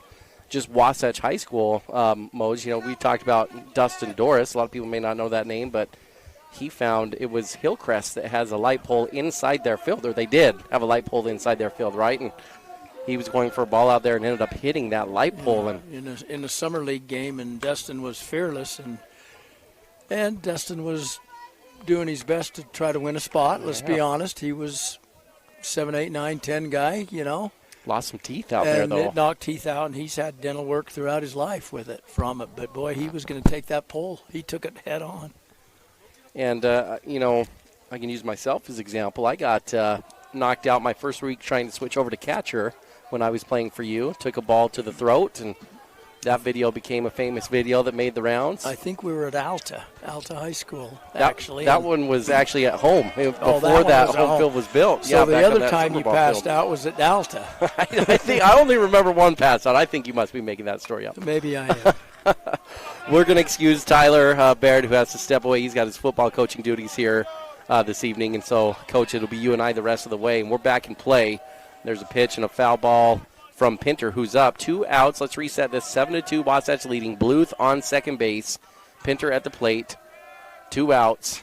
There's a fastball in there for another strike. Make that 0-2 as we're in the middle of the 4th inning here. Wasatch trying to add to their 5-run lead against the Pleasant Grove Vikings. Dagelbeck throws pretty hard, especially for a sophomore. That pitch was in the upper 80s.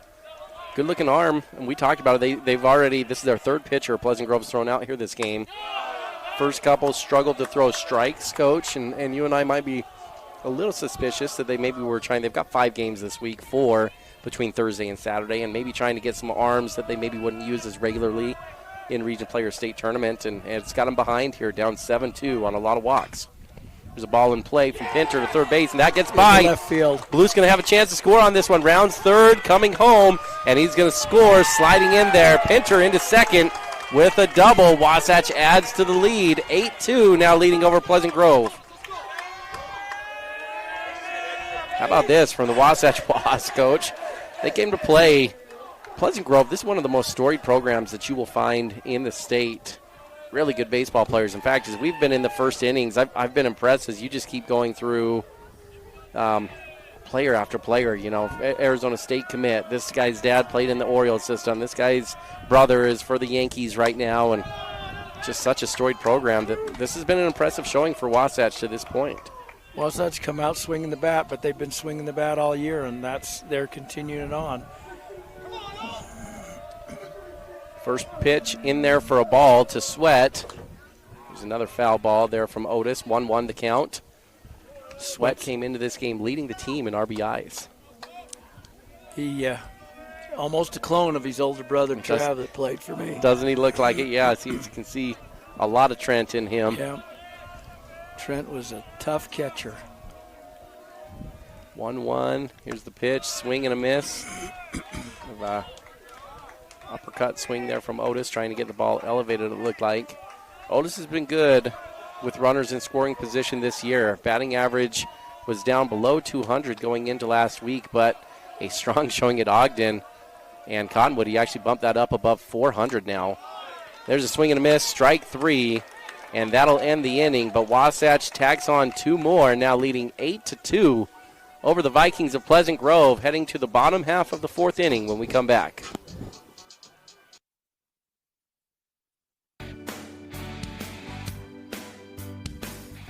Teens report that parents are the #1 influence in their children's lives about decisions to not use alcohol, marijuana, or vape. Take a few minutes every day to talk to us about things we like to do. Ask about our hopes and dreams, concerns, and fears. This is a time when we need our parents' help the most. If we feel close to you, we are much more likely to listen. We need you to remind us to stay drug and alcohol free. Brought to you by Wasatch High School Thrive Club. A UCCU home equity line of credit puts your home's equity to work for you. Finish your basement or yard and raise your home's value. Pay off higher interest, help with college or weddings. It's peace of mind knowing that you have a low-rate line of credit ready for whatever, whenever. UCCU will also provide you with a home equity Visa card, giving you instant access to your equity. Learn more or start your application today at uccu.com or stop by any branch. UCCU. Love where you bank. We at Guild Mortgage help people build personal wealth through real estate, be it your first home, next home, dream home, or investment property. At Guild Mortgage, we help you refinance for that lower interest rate, shorter term, or home remodel. At Guild Mortgage, we help you plan for retirement by owning multiple investment properties and can even add to your retirement plan with a reverse mortgage. We at Guild Mortgage believe everyone can own what matters. 5, 4, 3, 2, 1. KTMP, Heber City, and live sports coverage with Ty and Ty. Moving into the bottom of the fourth inning, Wasatch taking on Pleasant Grove. Ball 1, ball 2 as we start the bottom of the fourth.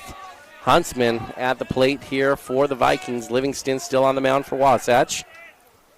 There's ball 3. That's pitch number 51 on the day here for Max. So still plenty left in the tank. He went complete game in the opener against Pineview. First time we've seen him since then. There's a strike there. 3-1 now as Max fires home a fastball.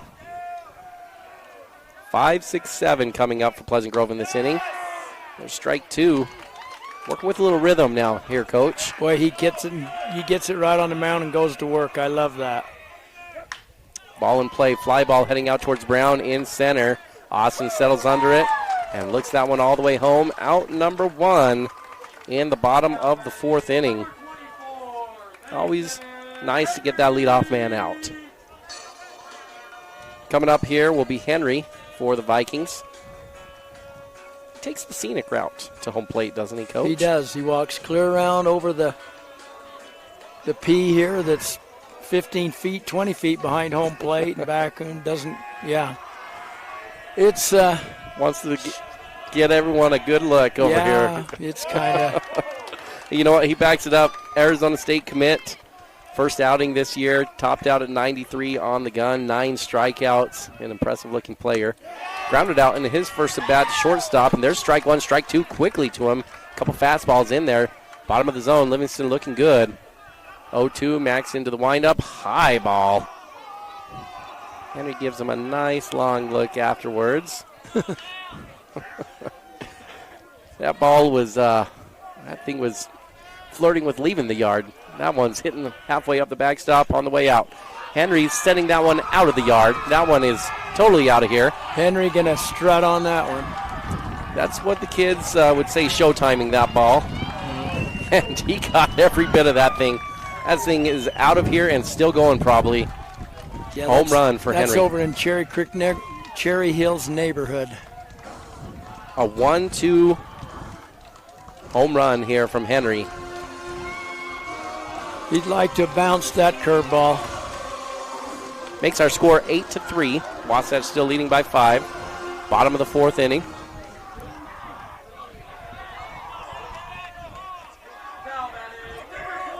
Degelbeck will come up to the plate now. He's on the mound right now for Pleasant Grove.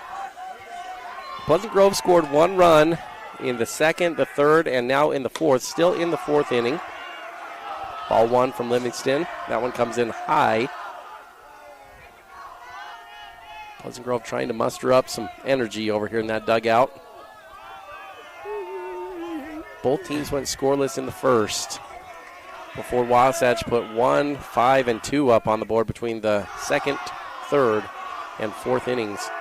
Another high one there from Max. Ball 2. Umpire pointing towards the Pleasant Grove dugout. They're doing a lot of yelling, but they got a little personal right there. You can't get personal. Ball 3. Umpires.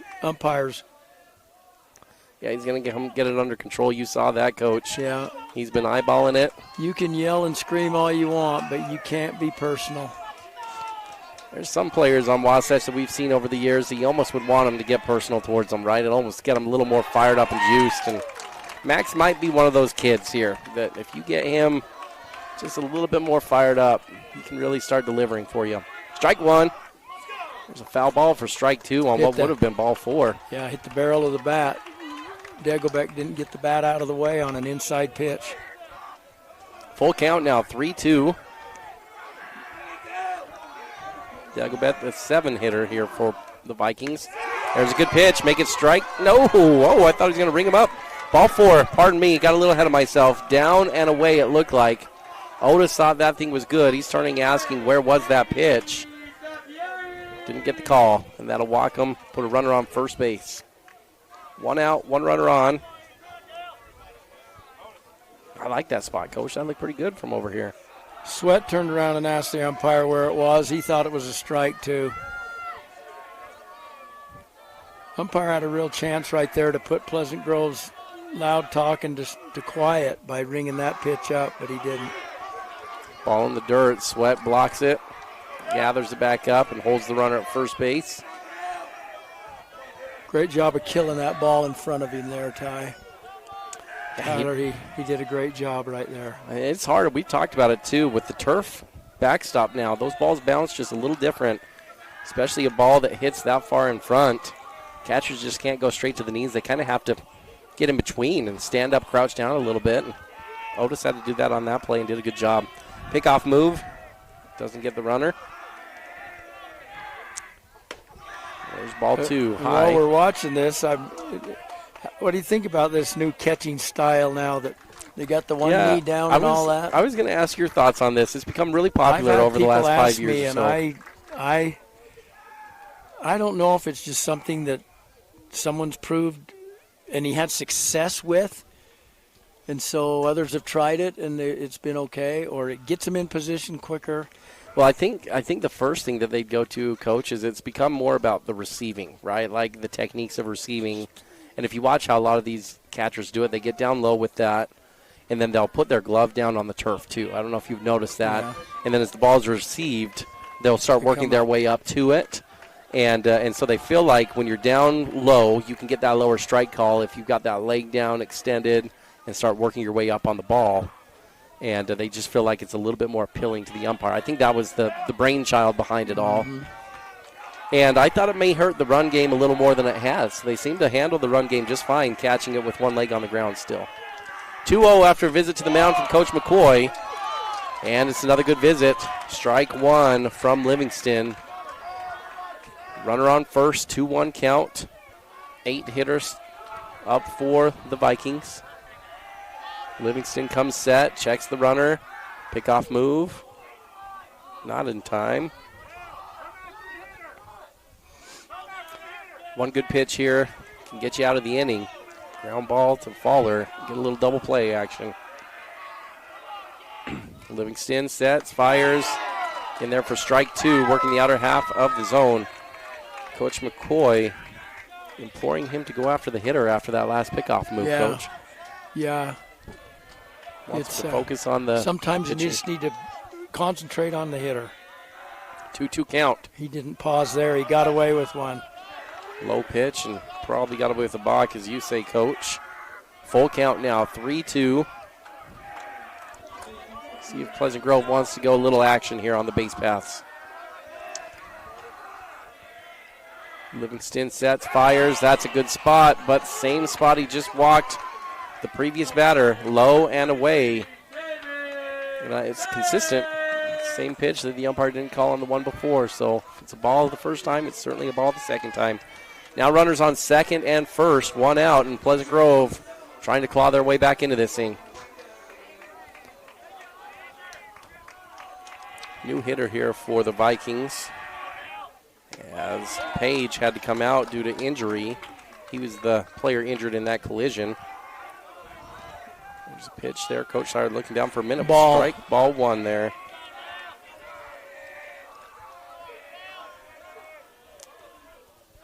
Livingston fires. Curveball. Curveball down. Down in the dirt. 2-0.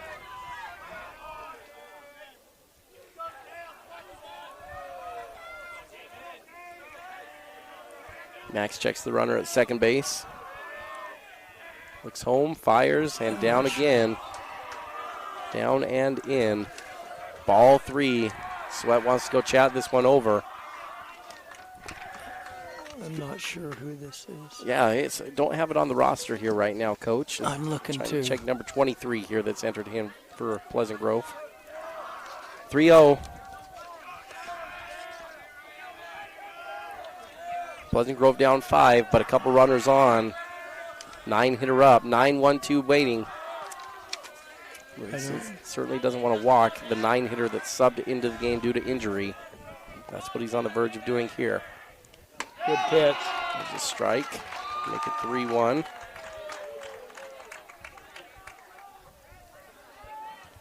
Sure, plenty of these kids can get hits, Coach, but this is a spot where you just simply say, hey, you just cannot walk this kid. You got to throw it over the plate and see how far they can hit it if you have to, because subbing into the game off injury.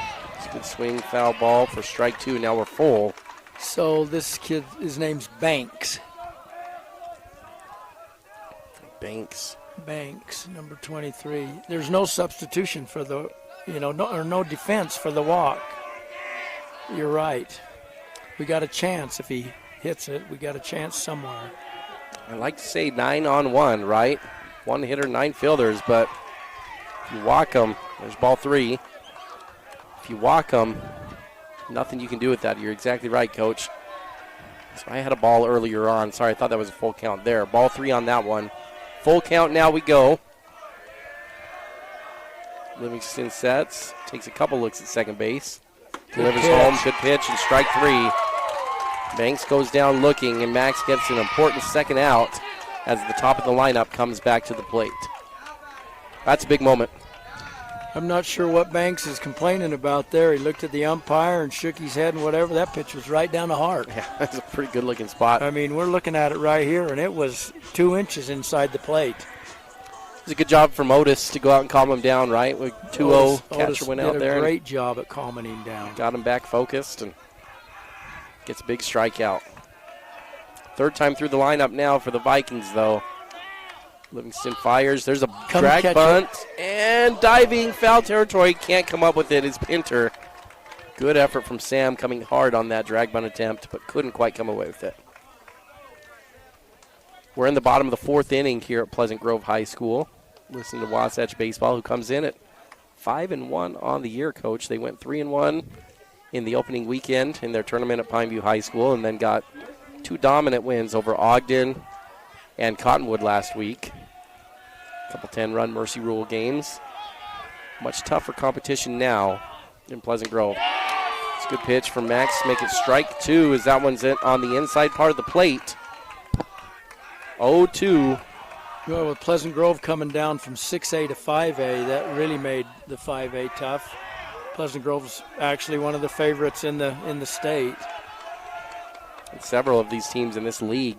Spanish Fork made them out. Strike 3 as Livingston puts it on the outer half of the plate and gets Clement swinging. A big strikeout from Livingston. Actually, back-to-back strikeouts of the 9-hitter and the 1-hitter. And Max holds the score at 8-3. And Wasatch will head to the 5th inning with a 5-run lead over the Pleasant Grove Vikings.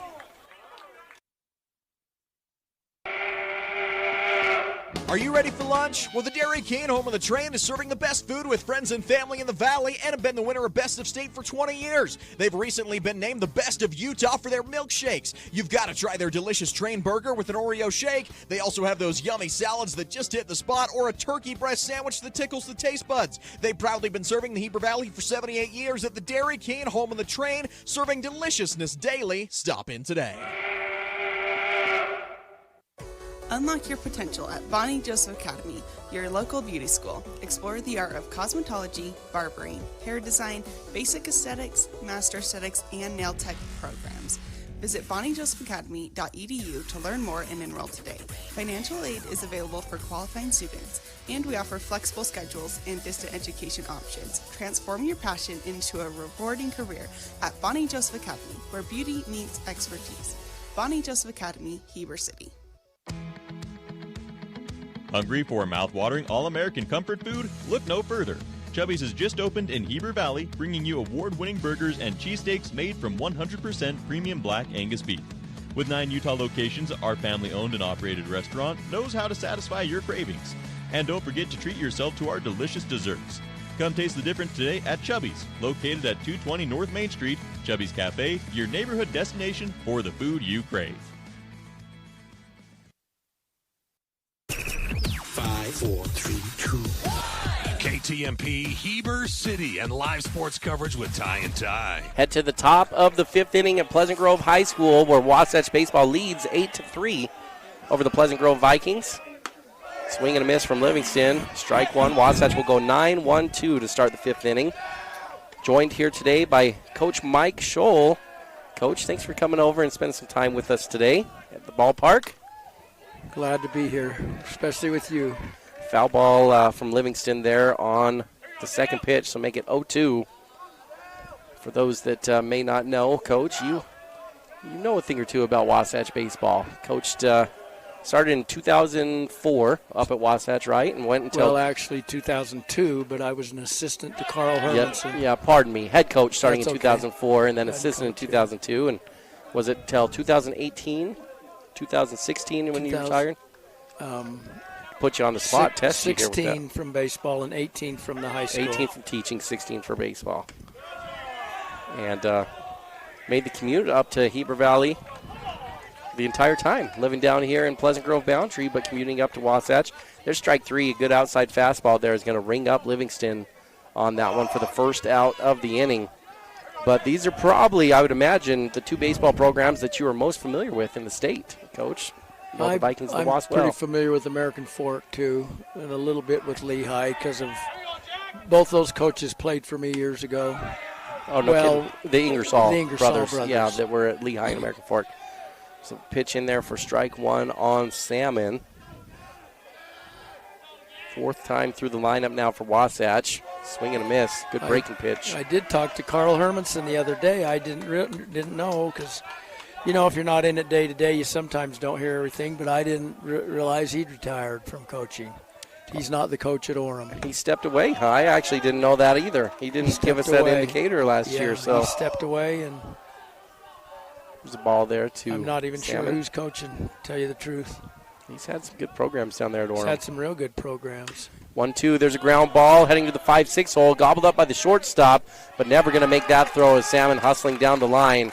The ball delivered on the money. Henry picks it, but Salmon's by the bag before it gets there. That's an infield single for Jack Salmon to get Wasatch their first base runner here of the 5th inning. Here come the hitters.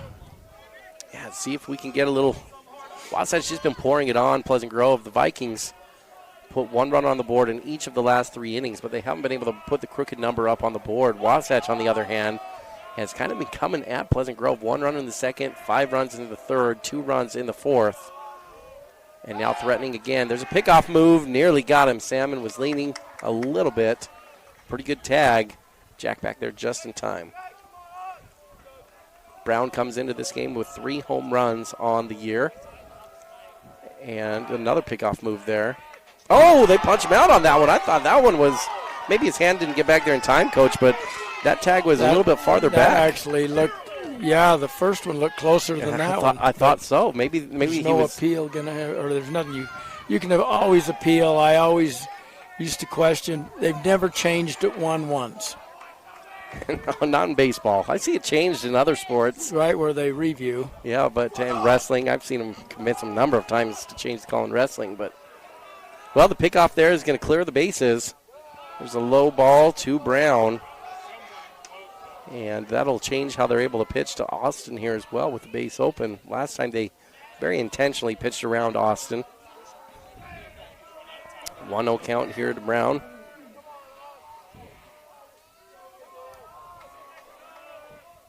There's an off-speed pitch up high and away, ball 2. Austin has a real good eye. Checks down to Coach McCoy, gets the signal he wants. 2-0. You're right, he tracks the ball well, Coach. Way outside on that pitch. Catcher catches that one running away from the right-handed batter's box. Ball 3. Last time they went with a soft off-speed pitch that was nowhere near the zone when it was a 3-0 count to Brown. We'll go fastball this time, and it's in there for a strike. Probably to Austin's pleasure there. I think he'd like to swing the bat if he gets a chance. 7 straight balls to Brown before that one. Didn't get it. Good discipline, though. He hasn't been chasing, hasn't gone after it, even though he hasn't had opportunities, finding his way to get on base. Ball 4, and the sophomore will trot down to first base. Into the 5th inning, and on the day, it's been an interesting day at the plate for the Wasps. 7 hits, 8 runs on the board for Wasatch, 5 singles, 2 doubles. The real story was all the walks. There's the ground ball heading towards second base. Going to be gobbled up by Clement and thrown over to first base for now. 9 walks, though, on the day for Pleasant Grove is really what's generated a number of runs here. That ground ball from Matthews will end the inning in the top of the 5th, and we'll go ahead and keep it here, Coach, for our 5th inning stretch after that ground ball out from Matthews.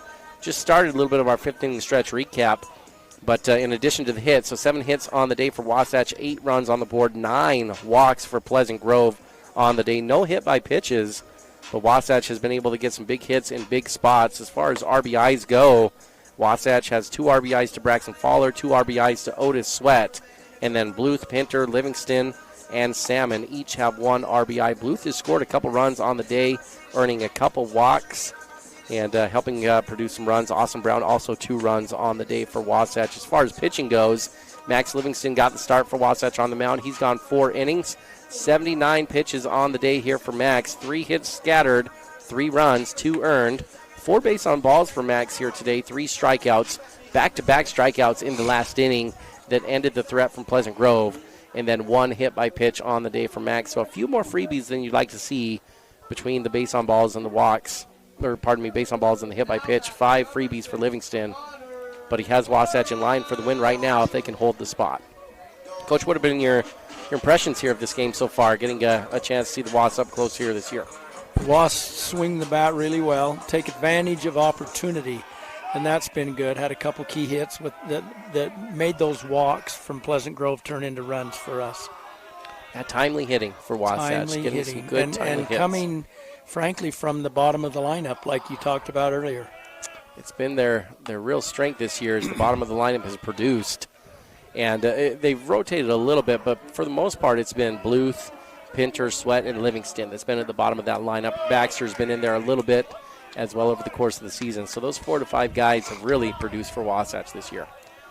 2 balls to start the inning here from Livingston.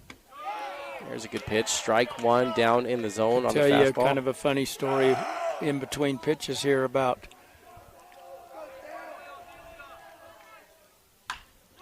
there's a line drive into left field for a base knock. Start the inning for the Vikings with the runner on. It'll be 2-3-4 coming up here for Pleasant Grove. Make it 3-4-5 now after the 2-hitter gets a single to start things off.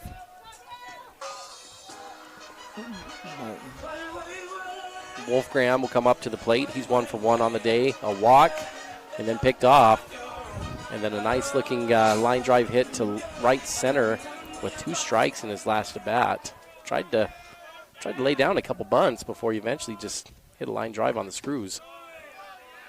So in 2010, 11, and 12, I had a player, you all remember Spencer Moulton. Oh, yeah. Started for me as a sophomore in the outfield. Good center fielder, yep. Then played center field for 2 years.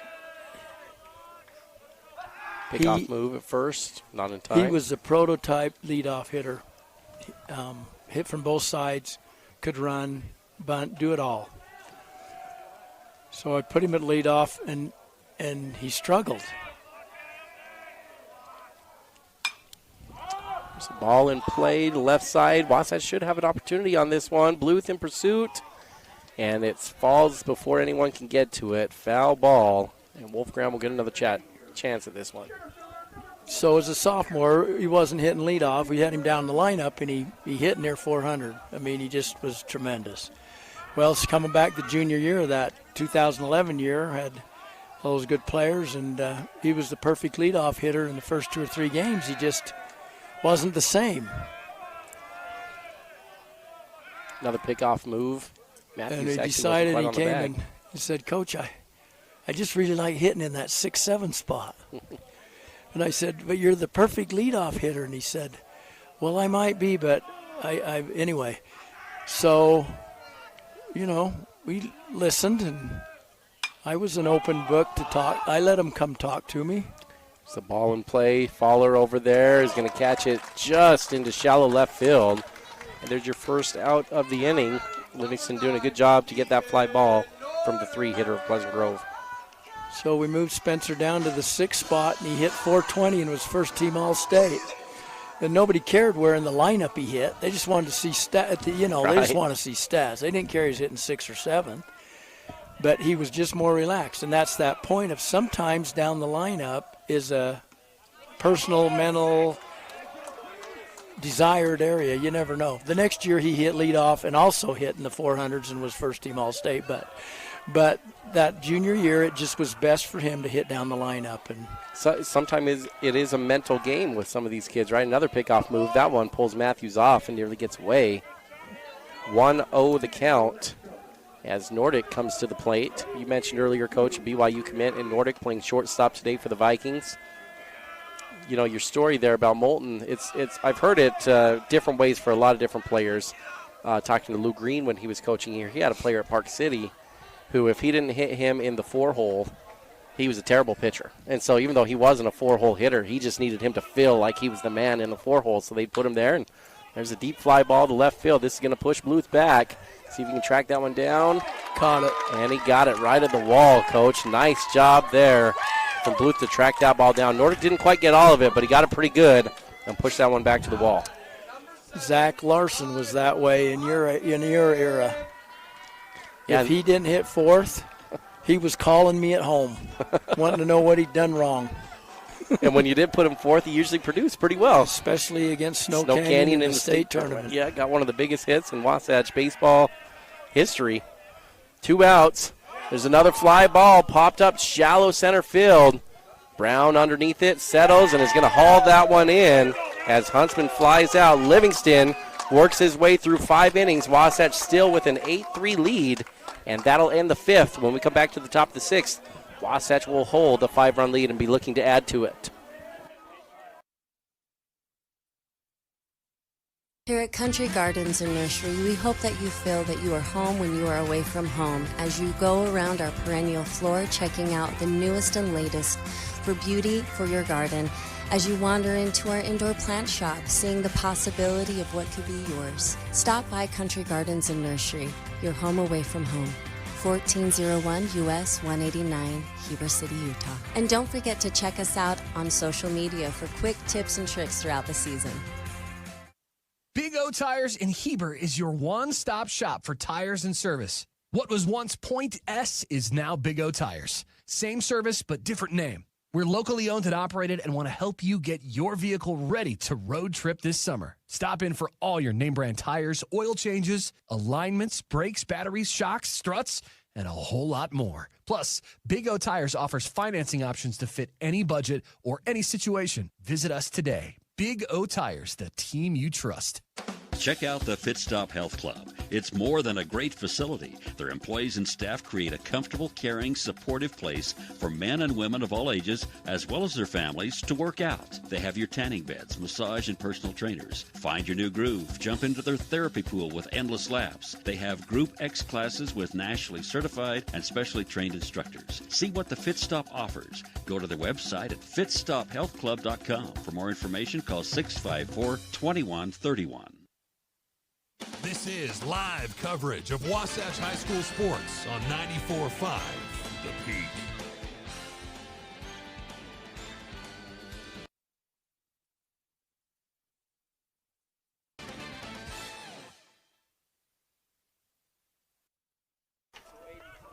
'83, 103, 1013, 123. He's 43 years right now, but he, Top of the 6th inning, there's a hard ground ball from Fowler right to third base, and a quick out as we have a pitching change. Nordic on the mound for the Vikings. 1 pitch, 1 out. Staffieri at third base handles that one well. Throws a dart over there to first base for an out. Nordic, he brings a little bit more gas on the mound here, Coach. Nordic is consistently 90 and plus, and that's why BYU wants him. I'm not sure he'll play a position at BYU. I might be wrong, but but right now I think they're looking at him as a pitcher only. Wasatch this inning looking at 4, 5, 6 coming up. Fowler, the 4-hitter, just retired. Baxter, the 5-hitter. A couple swings here from Crew. That one a check swing. He's going to put it quickly to 0-2. Looks like our scoreboard went out on us. It's been flinching in and out all game. I don't know if you've noticed that. Yeah. There's a swing and a miss. Drop third strike, though. Wolfgram's going to have to throw it down to first base to get the out. Does deliver a good ball. And Baxter is retired. 2 quick outs from Nordic on the mound. And it's just rhythm and gas, rhythm and gas. He's going with the fastball in there and good velocity. That'll bring up Eddie Bluth. Ball 1, misses on the outer half of the plate. Bluth, 1 for 1 on the day. Eddie has 2 walks, and then he had that lazy fly ball that went to left field that actually resulted in the collision. Mm-hmm. And Pleasant Grove had to pull out their left fielder after that one, but Bluth has found his way on base all 3 times he's come to the plate. Swing and a miss from Bluth makes strike 1. There's another ball down and in from Nordic, make it 2-1. 2 outs here in the top of the 6th inning. Nordic sets, goes into his windup. Quick delivery, good low fastball, but a little too low, says the umpire. Wolfgram thought it was a strike, and frankly, I did too. Just the way the game has been called. In fact, that one, Wolfgram's pulled off his mask to talk through with the umpire. Now we're back ready to go. 3-1 pitch. Bluth fouls it back, ready for the fastball. But not quite on time there with that. It's just you don't see a lot of fastballs with this velocity, Coach. It's hard for hitters sometimes to adjust and get on time that quick. Our ball's 93 if it's an inch. He flat out brought that pitch. Wow. Strike 3. Down in the zone, low fastball inside, and a very quick inning. It takes 10 pitches, and Nordic is out of it. We head to the bottom of the 6th inning. Wasatch leading 8-3 over Pleasant Grove. Hi, this is Corbin Gordon from Gordon Law Group. I commonly get approached by people with the same question. Hey, do you guys do a particular type of law? The answer is almost always, yeah, we do that. We are the Valley's only full-service law firm that has been in business for over 20 years. We have 5 experienced attorneys who do estate work, litigation, business formation, real estate, water law, divorce, criminal defense, and many others. Gordon Law Group. Yeah, we do that. At Heber Park City Appliance, you're getting a dedicated team of professionals who go out of their way to keep your home running smoothly. And when we say team, we're talking about 40 years of winning service and reliability. We're here to boost your at-home satisfaction long after your purchase. So when it's 4th quarter and your fridge goes out, oh man, be confident knowing we're a team that will go the distance for you. Heber Park City Appliance in Heber City. Visit us online at HeberAppliance.com. 5, 4, 3, 2, 1. KTMP, Heber City, and live sports coverage with Ty and Ty. Later innings here at Pleasant Grove High School, where Wasatch is leading 8-3 over the Pleasant Grove Vikings. Stepping up to the plate is Henry, who hit a ball a long ways in his last at-bat. 1 for 2 on the day, a home run. That's going to be a pop fly here in the infield. And Salmon should have no trouble putting this one away. And he does. For those of you who might be familiar with this diamond, there's a big willow tree in left field, about 30, 40 feet over the left field fence into those people's backyard. Well, he hit it halfway up that tree. It was a far enough home run. It will be one that's remembered. It was a memorable home run. It was 400 if it was an inch. Put it just in a similar line of thinking. Austin Brown hit one earlier this year at Pine View that had a similar look. Austin was maybe a little bit higher on his flight trajectory, but when Brown hit it over both fences at Pine View and halfway up the pine tree, it kind of looked like that, but this one had just a little bit more of a natural launch angle than Austin's did. That ball at Pine View you're talking about might be the farthest ball you've ever seen hit down there. That one, or I remember a kid hitting one off Ryan Chadwick in 2005 on Dixie that might still be going. There's a foul ball back here, makes the count 1-2. Oh, I've told the story this numerous times, but I don't know if you were coaching with me at the time when we played Spanish at Spanish, and Maverick Buffo hit one to Salem Hills. I remember that. There's a line drive up the middle. That ball is still in orbit. Brown settles in, lets that one fall in between. There's a single from Dagelbeck to get things going. That'll bring up number 8 and number 9 hitters coming up here for Pleasant Grove. Yeah, Coach, I remember that Buffalo. That was when he was the big commit pitching-wise to BYU, and he showed you he could do it with the bat a little bit as well. But really, I mean, if you want to go Homer style, one of the farthest balls I think I've ever seen hit is Carson Law in the state tournament against Salem Hills. If you remember against Porter Gustin. Oh, Porter, he hit it into the pond up. Yeah, UVU. Not left field pond, into left center field pond. Yeah, where it goes, 427 to the corner, and he cleared that easily into the pond. Shot. Yep. Shout out to Carson. Ball from Max here. Make it ball 2. I've been a firm friend of Instagram with Carson and Cade Cloward and Tag Baxter, and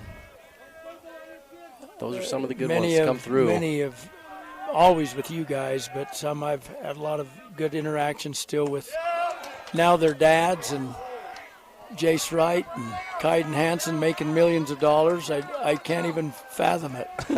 Well, let's get some of that money as a booster to come dome Wasatch's field over here, huh? Dome our field. 3-0 count. Livingston going to try to work back, and that's ball 3 there on that one. Big inning right here. Need to get him out right here. This is, unless he can get a double play ball here, this is probably going to be it for Max. Wasatch going to need to find someone that can close this down.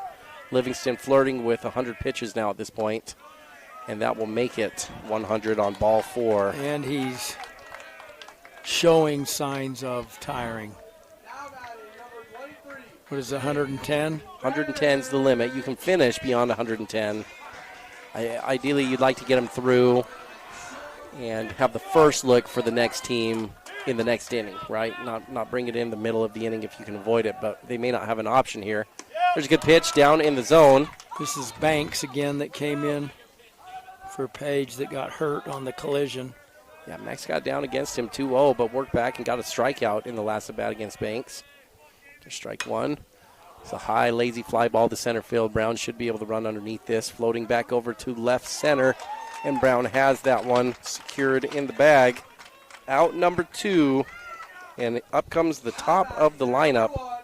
It'll be Clement coming to the plate with runners on second and first, and 2 away. Bottom of the 6th inning here at Pleasant Grove High School. Wasatch trying to knock off one of the top teams in the state here. They have an 8-3 lead. 7 hits on the day for the Wasps, aided largely by 9 walks from Pleasant Grove.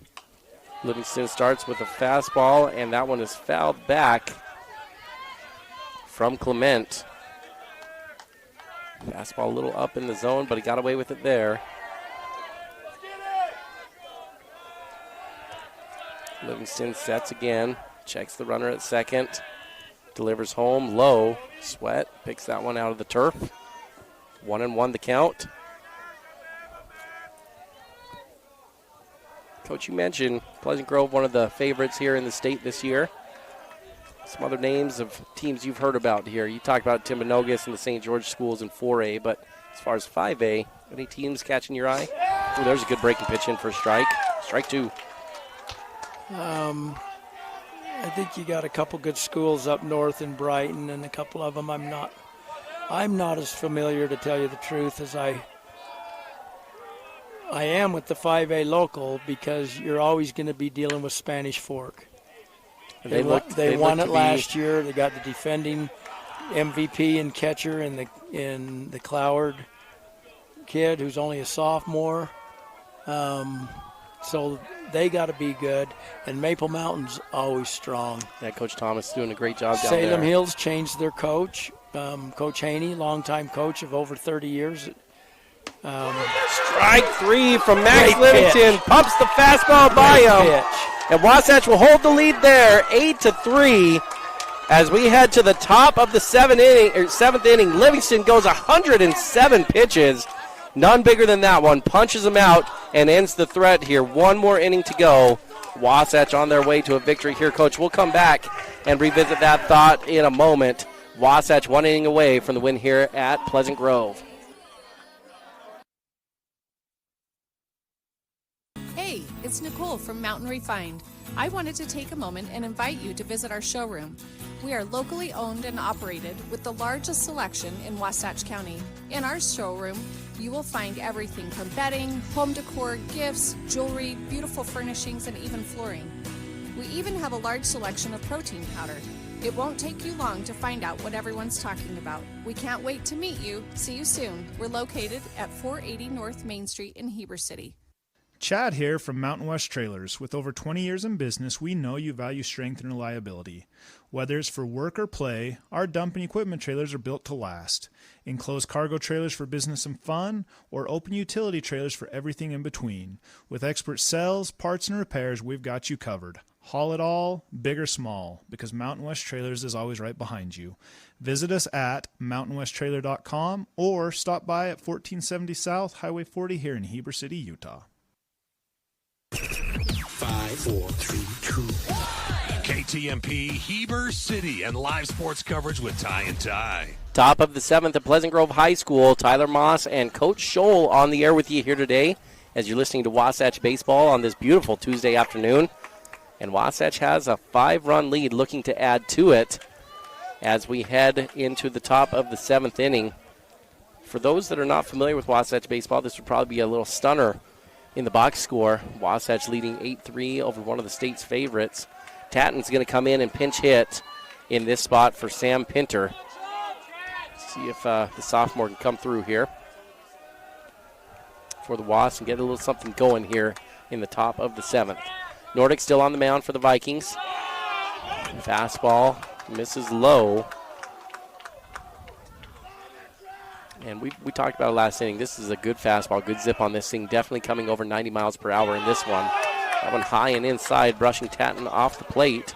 Ball 2. The walk has been the enemy for Pleasant Grove today. There's strike 1, right down the middle, hard heater.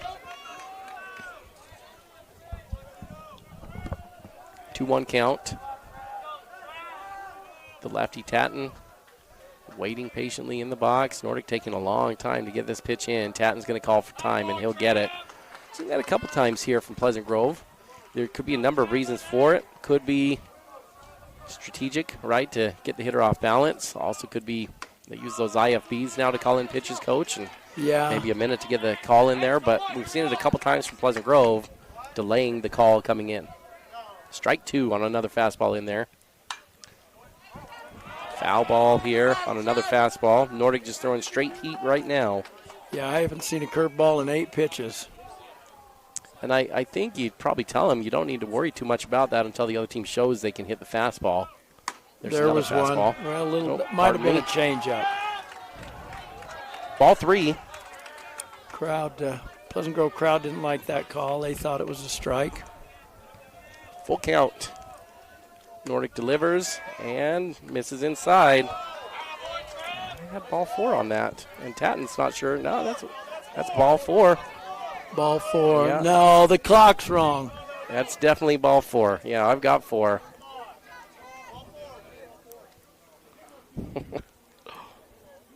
They're going to talk this one through. He started with 2 balls, right? And then that off speed you talked about was a ball, and then that one inside is a ball. So I think Tatton should get a base after they talk their way through this one. One thing, comment you guys, your radio and all has been really a great tribute and a great service to all of us here local and in the state and in Heber. And just got a text from a longtime basketball coach, Lonnie Magnuson, who's listening over in Saratoga Springs and says, finish this thing. They know darn well. They know darn well it's ball 4. Yeah, they're going to say it is Henry's ball 4. Going to be honest. Give a shout out to Henry right there for being honest. Their coach said it was ball 4. They knew it was ball 4. I think Coach Henry his argument was that was ball 4 how you called it, but one of those was a strike, and so he should be sitting down right now. Is what he told yeah. So Wasatch will bring up. Yeah, we were honest with you, but you missed one. That's exactly what they said. Kamarabi puts a rope into this one. Foul ball as he ropes that one down the line. We have another pinch hitter coming in. Didn't even get a chance to update that. Jackson Kamarabi hitting for Otis Sweat. and he tattooed that ball coming off the bench, nearly roped it down the line, went about 5 feet foul. How about the underclassmen? This is only a second at bat on the season, and that's an announcing your way onto the stage here. 90 plus coming in with a fastball, and he's ahead of it.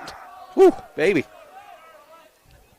There's an off-speed pitch. Didn't want to give him another one of those, and you can't blame him after Jackson roped that first one down the line. Coach McCoy showing a lot of confidence in these younger players. Yeah, giving the young pups a chance here to come in, put a little stamp on this one. Another big swing from Jackson. These are not timid swings from this young fella here. It's a big swing. 1-2 count. Nordic has him down in the count. Nordic sets, working from the stretch. Delivers, good pitch there, down in the zone. Going to strike him out on the breaker, and Jackson will walk back to the dugout. Going down. Boy, that's a hard, almost a hard slider right there, Ty. It's that pitch. That's a pretty good pitch. Yeah, we've talked about how good the fastball is, and you can throw it until they show they can hit it. Well, as soon as he saw his first barrel there from Jackson, he came back to those good second and third pitches and froze him. One away, runner on first base. Livingston comes to the plate.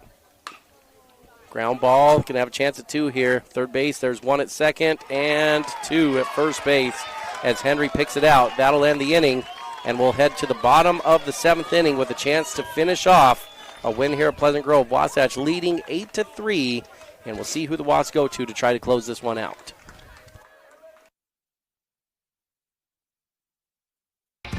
Hey there, Heber City. Are you tired of dings, dents, and scrapes ruining the beauty of your beloved vehicle? Look no further than Robards Collision, the ultimate destination for all your auto body needs. At Robards Collision, they've been offering top-notch collision repairs and outstanding customer service. Their team of expert technicians is passionate about bringing your car back to its original glory, no matter the size of damage. Their state-of-the-art facility is equipped with cutting-edge technology, ensuring precise and accurate repairs. They handle it all with precision and care. Timberline Ace Hardware is committed to helping their neighbors and their communities, and because they're in the neighborhood, they can deliver almost anything you need. So shop in store or online for whatever your home or yard needs. Choose from top brands like Milwaukee, Stihl, Traeger, and Benjamin Moore. Then pick up in store, curbside, or they'll deliver your order right to your home. Around the block, what you need in stock with people that know how to help. Timberline Ace Hardware, serving the community for over 50 years. Ace is the place with the helpful hardware, folks. You'll always find the best deals and expert service at your local Napa Auto Parts store.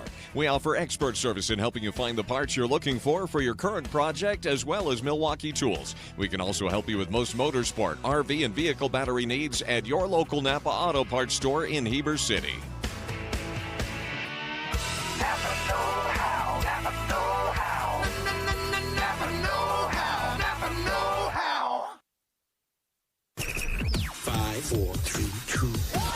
KTMP, Heber City, and live sports coverage with Ty and Ty. Wasatch is going to give the ball to sophomore Austin Brown for his first varsity pitching experience that we've seen. Austin has a good live arm from the left side. He needs 3 outs to close this one down against the Pleasant Grove Vikings. Starts out with a strike there. Pleasant Grove bringing up 2-3-4 in their lineup. There's a ground ball there down the line. Foul. Strike number 2. And just like that, Brown has him down 0-2. Wasatch, a couple defensive subs. Easton Colby into center field in Brown's spot. Otis Sweat back into the game. There's a swing and a miss. Sweat picks it out of the dirt, and he's going to fire it down to first. And there's your first out. Austin Brown gets the strikeout on Ibarra. And there's one away. The all-important first out there when you're trying to close it down, Coach. Well, his whole main purpose right here, and he has just a little bit different. Doesn't throw quite as hard, and so just throw strikes and throw that curveball in the dirt just like that, and they're going to wave. That was an excellent sequence. Brown into the windup, delivers down and away, ball 1. Throwing to the lefty, Wolfgram. Wolfgram's had a good day at the plate, 1 for 2. Also walked in this one. This is 4th plate appearance. Brown into the windup, throws and misses way outside. Sweat can't handle that one. Ball 2. You don't want to give him life here. You do have some runs to work with, Coach. A 5-run lead. Take quite the inning from Pleasant Grove to come back, but they've got the bats to do it. Throw it down the middle and make them hit it to us. There's another low one. Ball 3. 3-0 now the count.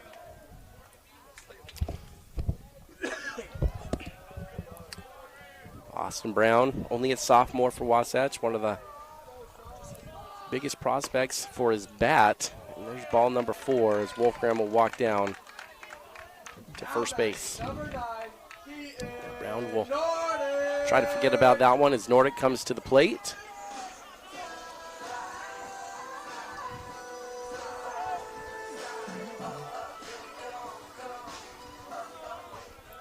The good old days, we just say right here, ground ball, fly ball, trade an out for a base, whatever you got to do, get an out. There's a strike there from Brown, a little up in the zone, but it is in there as Nordic watches it go to the back, shakes his head in disgust, didn't like the call. 0-1 the count. Brown looks, fires a curveball in there for a strike. No, pardon, ball 1. Outside is the signal from the umpire. That one misses out.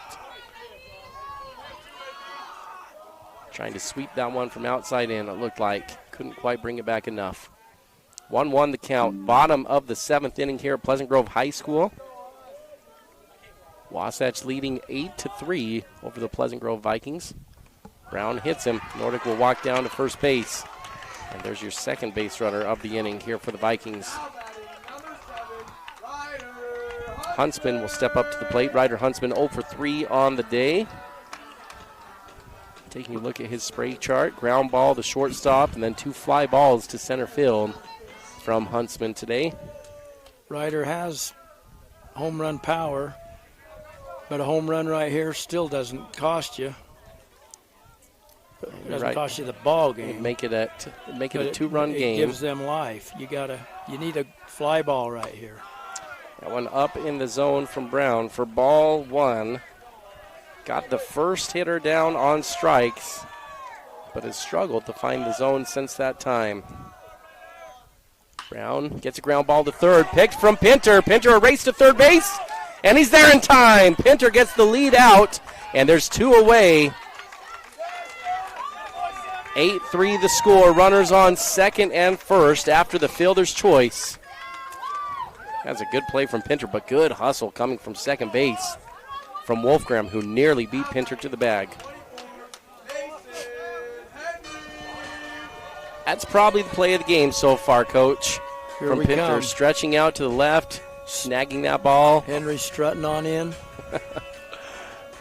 Well, he has one very memorable at bat, and then he's got a easy ground ball to shortstop and a lazy fly ball to second base. So he's shown you the entire bag here, Coach, of trotting around the bases on a home run, a rollover, and then a drop barrel, popping that up to second base. See what he has here in his 4th at bat.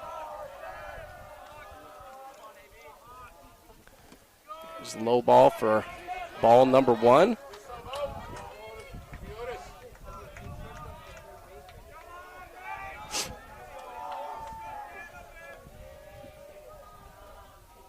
Henry steps back into the box. 1-0 count. Brown sets on the mound. The lefty delivers down and in. 2-0 count. See how Austin wants to play this here. Like you said, Coach, you're playing with a lead. You don't need to worry about pitching around him.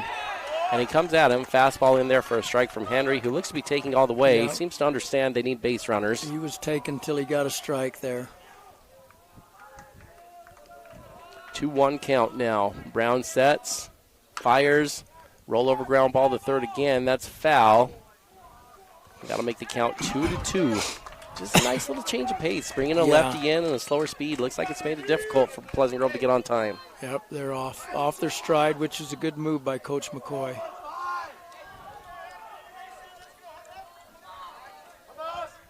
Well, Wasatch 1 strike away from getting the victory here on this Tuesday afternoon at Pleasant Grove. Brown sets, delivers, down in the dirt. Ball 3. Make a full count. 2 outs. Wasatch will likely be looking to go across the diamond on a ground ball here as the runners will get a head start. Brown fires, delivers, and up high. Ball number 4 as Henry trots down there to first base. That'll bring the 7-hitter up, Dagobek.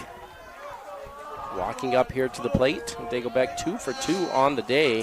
One of the better bats here from Pleasant Grove. A couple line drives to center field, down for singles.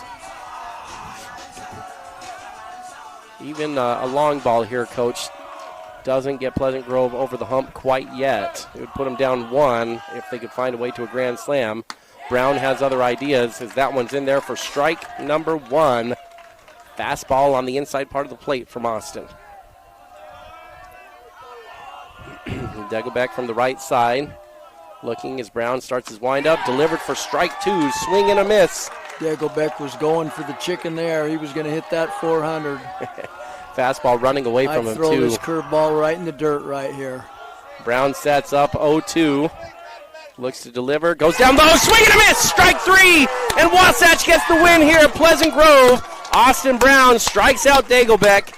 And the Wasps are going to come out of here victorious today. 8-3 your winner. We're going to step aside for a quick break. And when we come back, we'll have your Timberline Ace Hardware postgame show. Wasatch wins here at Pleasant Grove.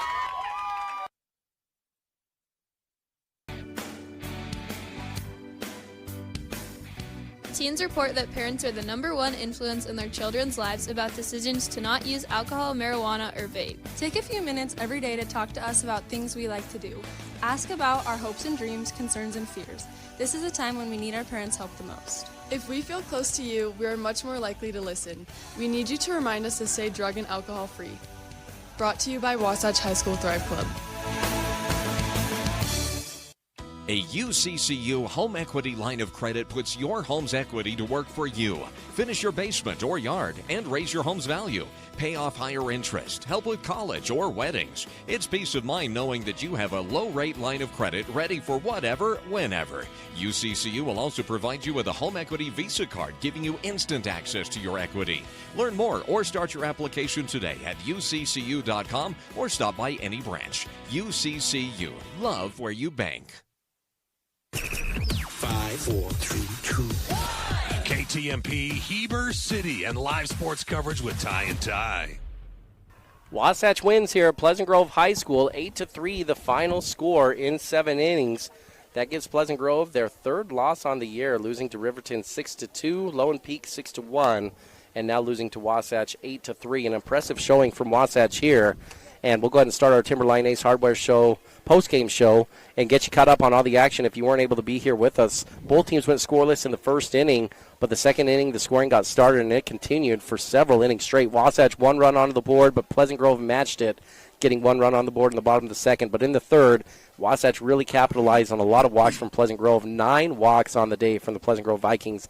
Wasatch pushed 5 runs across the board in the third inning. Some timely hitting from the bottom half of the lineup, and good hitting with 2 strikes got Wasatch the lead. In the fourth inning, the Wasps pushed across yet a couple more runs with 2 outs and made that an 8-3 ball game, and that's where it would stand. Pleasant Grove had a couple highlight reel moments. Henry had the big home run in the bottom of the fourth inning on a ball that was just absolutely nuked over the left field fence. But outside of that, they really just struggled to get things going. Wasatch worked out a few jams, and they're going to get out of here with the win here today. And, Coach, I wanted to toss it over to you as we finish our Gordon Law Group game summary, and just get your thoughts here on who stands out to you as a potential player of the game today for Wasatch. Oh, I think it's obvious Max Livingston today pitched a tremendous ball game. When Pleasant Grove had a couple of opportunities in the second and third inning, he shut them down to what we used to call minimize, and he minimized to 1 run instead of that crooked number, and he was sharp with his fastball. And then I give a shout out to Coach. He brought in his lefty Brown there at the end. That's doesn't throw it as hard, and Pleasant Grove was off stride on that last inning. I thought it was an excellent coaching job, but Max really did a job. I love it. That's going to be your Chubby's Cafe player of the game. Chubby's Cafe, your neighborhood destination for the food you crave. Max Livingston, your winning pitcher here today. 6 innings pitched for Livingston on the mound, Coach. went 107 pitches, 4 strikeouts, but a couple big ones. He got a couple back-to-back strikeouts there in the 5th inning that ended the threat from Pleasant Grove. They were trying to chip away, a couple runners on. It was 8-3, and Max put that thing to bed. Max didn't have the cleanest game as far as walks. 5 walks on the day for Livingston, 1 hit by pitch. But as you talked about, Coach, he minimized it. He limited the damage. He made big pitches when he needed to. The defense came through for him. 2 earned runs on the day for Max, and he's going to get out of here with the win. As far as offensively, this team, they came through in key spots. Only 7 hits on the day with 8 runs produced. That means you got hits when it mattered, and there were a couple big spots. Braxton Fowler had a couple 2-strike hits that he flipped over in the 5-6 hole, and then you had a big 2-out knock from Otis Sweat that got a couple RBIs as well. And Otis just continues to do what he does. Even though he didn't have a hit on the day, he found a way to get the ball in play when there were runners in scoring position. So Sweat technically goes hitless, as he only had 1 at bat. He had the sacrifice squeeze play that got a run in, and then he had another ball in play that scored another run. And just little plays like that where the team was able to get this thing done today. In total, Wasatch 7 hits, 2 from Fowler today, 2 from Jack Salmon. And then you had a hit from Bluth, a hit from Pinter, and a hit from Austin Brown. And it's hard to pick your offensive player of the game. Eddie Bluth had a couple runs scored, as did Braxton Fowler. Austin Brown was excellent at the plate as well, but I think Fowler's probably going to be your guy that gets the offensive player of the day here today, Coach. And, of course, that player brought to you by Big O Tires, your offensive player of the day. That'll do it for us here, though. I want to thank Coach Scholl for taking some time to come over and be on the air with me today. Wasatch is going to get out of here victorious 8-3 over the Pleasant Grove Vikings, and they'll improve to 6-1 now on the year and maybe put the rest of the state a little bit on notice coming into Pleasant Grove and knocking off one of the top teams on the state. And doing it handily, Austin Brown comes up with the save at the end of the game for the Wasps. And we advance here to our game against Skyridge tomorrow. Wasatch back at it really quickly tomorrow afternoon against Skyridge High School. We'll have that one again for you. Wasatch wins 8-3. This has been Wasatch Sports on 92.9 The Peak.